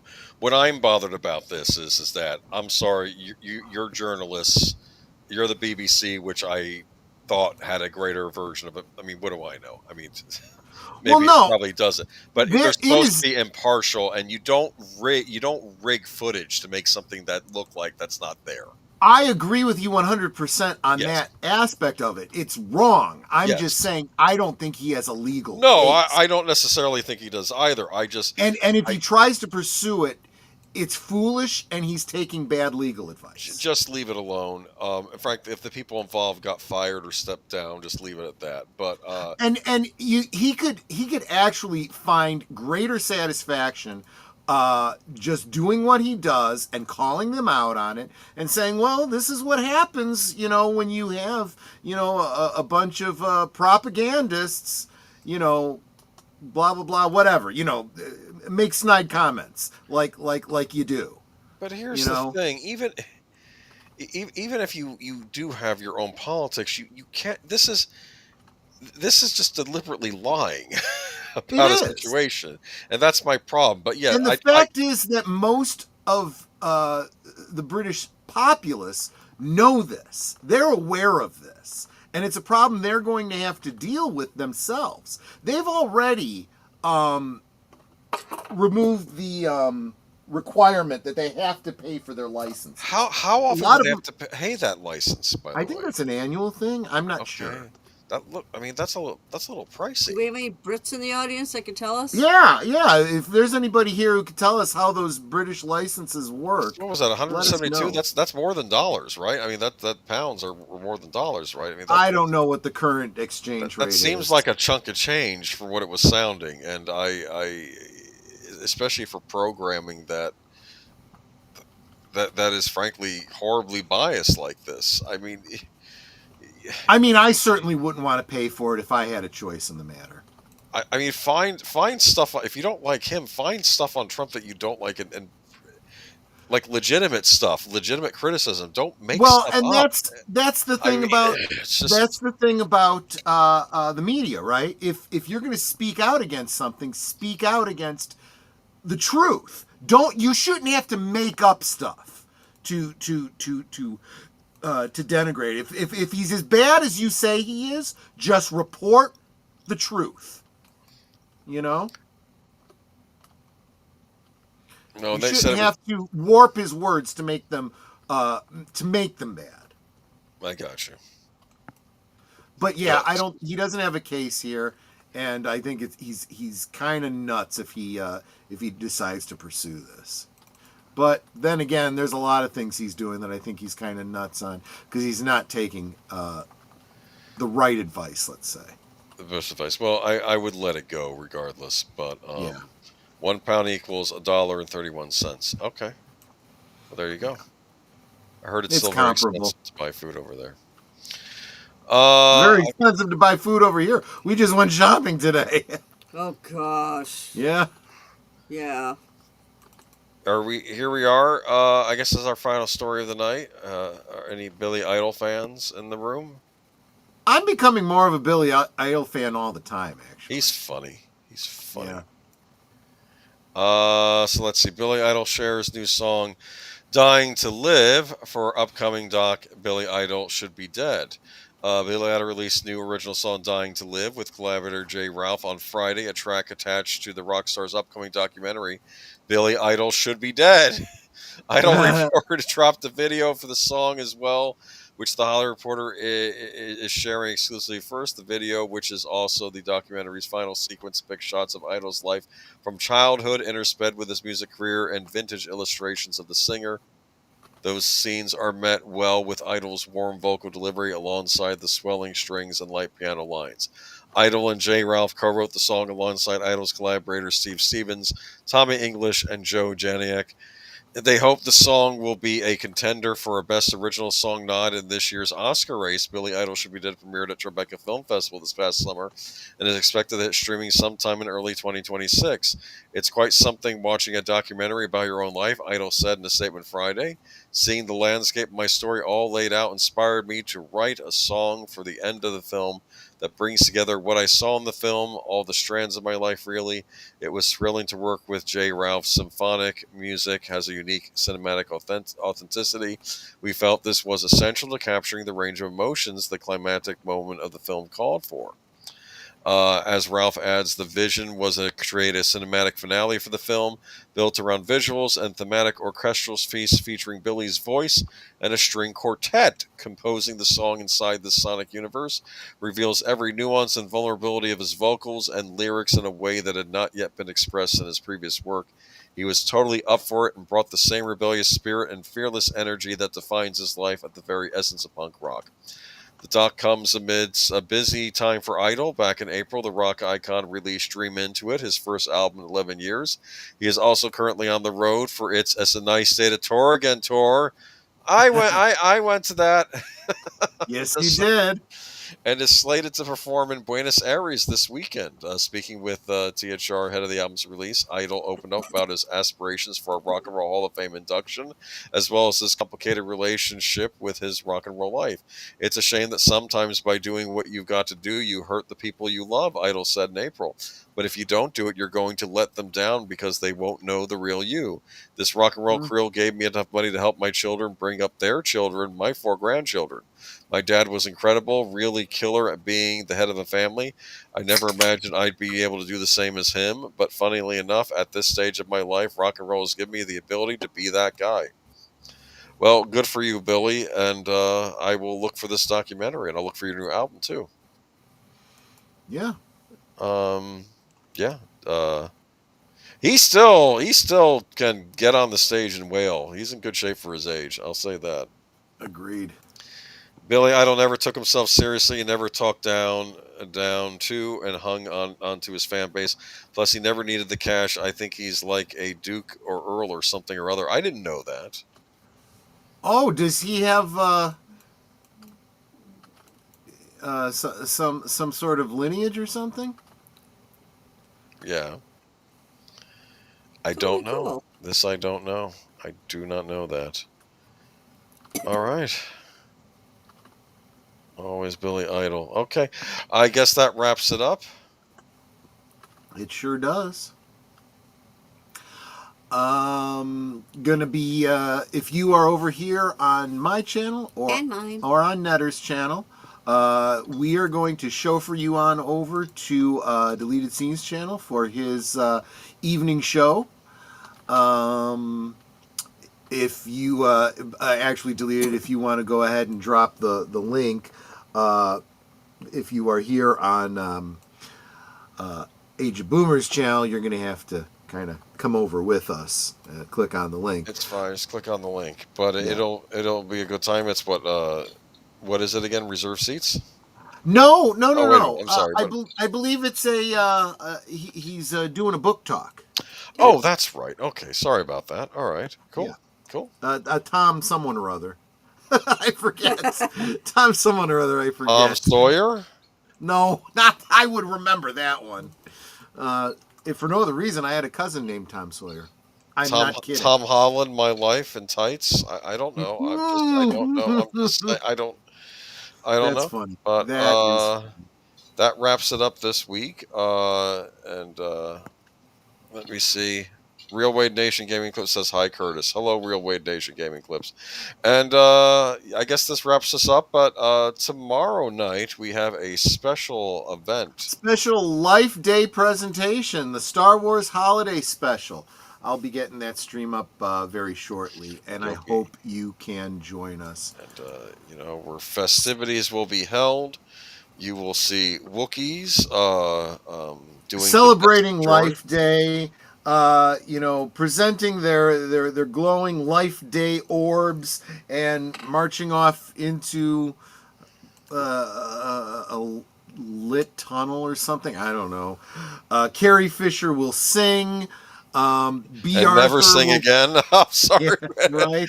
B. Arthur will pour a drink into Harvey Korman's head. It's a trip. It's a real trip. Was B. Arthur on Golden Girls, as I recall? Yes, she was. Yes, okay. She was. Yeah. And they'll be evil Imperial soldiers. Yeah. I hate the Empire, and they tear up the kid's doll, plush doll, right? Of the They tear up the little bantha. Yeah. I know, man. Again, an item that they should have marketed and did not. That kind of annoys me.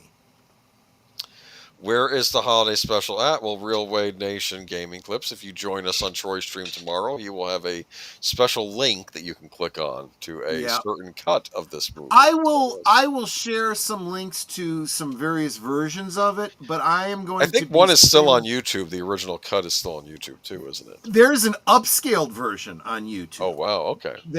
So there's more than one version of the original uncut, unedited version. There's a couple of other, what do you call them? Fan edits of it, trying to improve it. But I am going to be playing what I consider to be the best fan edit of it, and upscale, called the Thank the Maker edit. It actually is very, very funny. And Deleted Scenes drops the link to where Netter and I are going to send you, if you're on our channels. If you're on Age of Boomers, make sure you click on that as we end. Yes. Also, make sure you subscribe to Aged Boomer. We need every single one of you to subscribe to Aged Boomer. Let's get him to that magic number of 500 subscribers. We need 136 more. Yeah. We're getting there. Hopefully we'll get there by the end of the year. And if you are already subscribed, then by golly, share out the stream. Get your friends to subscribe to Aged Boomer, okay? Hashtag together we grow. That or I'm going to have to start making ASMR videos. I'm kidding. You could do that. Maybe I'll do that. I'll do different pop rocks ASMR videos. This is what the green sour apple sounds like. Wow. And then you just do that in the mic for 5 minutes. Does it sound any different than the grape? Let's see. I think it does. I think there's a quality difference, yes. Okay. And there's the cotton candy flavored, yes. All right, so that'll bring us to I guess Tuesday. Tuesday Sherlock Holmes. at 9 Central, 10 Eastern. The Adventures of Sherlock Holmes, The Dancing Men. Okay, well, it's good to dance. Are they like in lederhosen and slapping each other on the stage? That sort No, of thing. Okay, no, all right. yeah. Anyway, Uh, and then what about Thursday things? Anything going on this Thursday, Netter?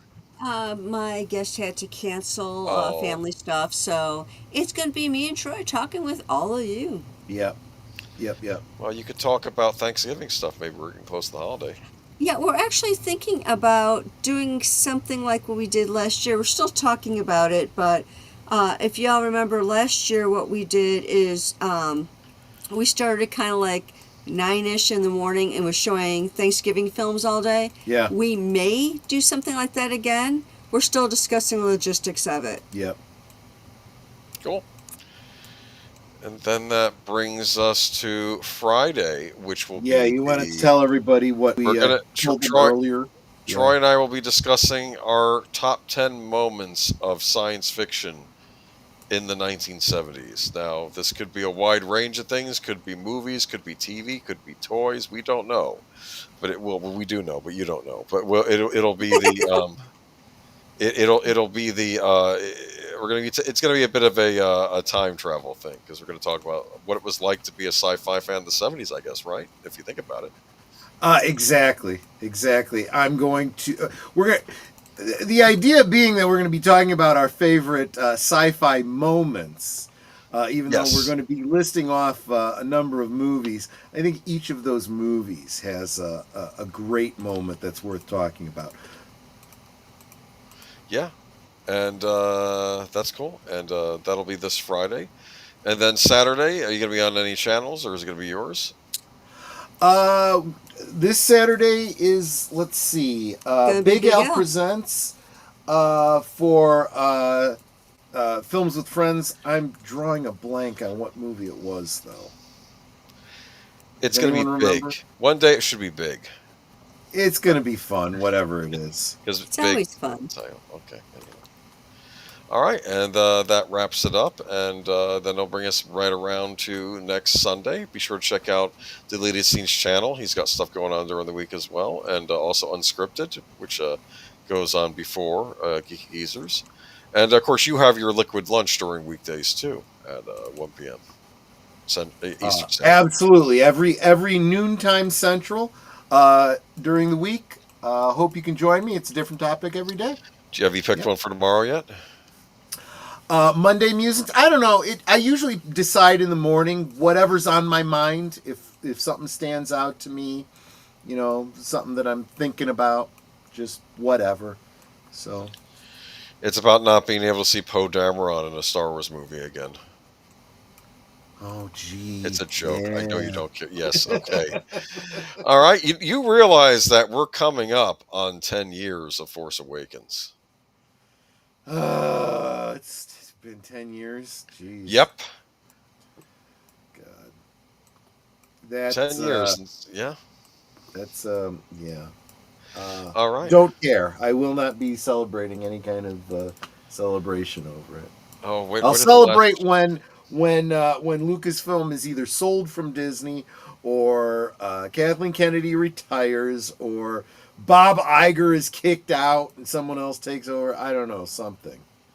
Whatever it is, the movie will be. It'll be fun because we'll be hanging out with all of you. Yes. That is right, Nate. Thank you so much. That's right. All right. All right. Have a great one, everyone, and we'll see you next time. Take it easy, guys. Bye-bye.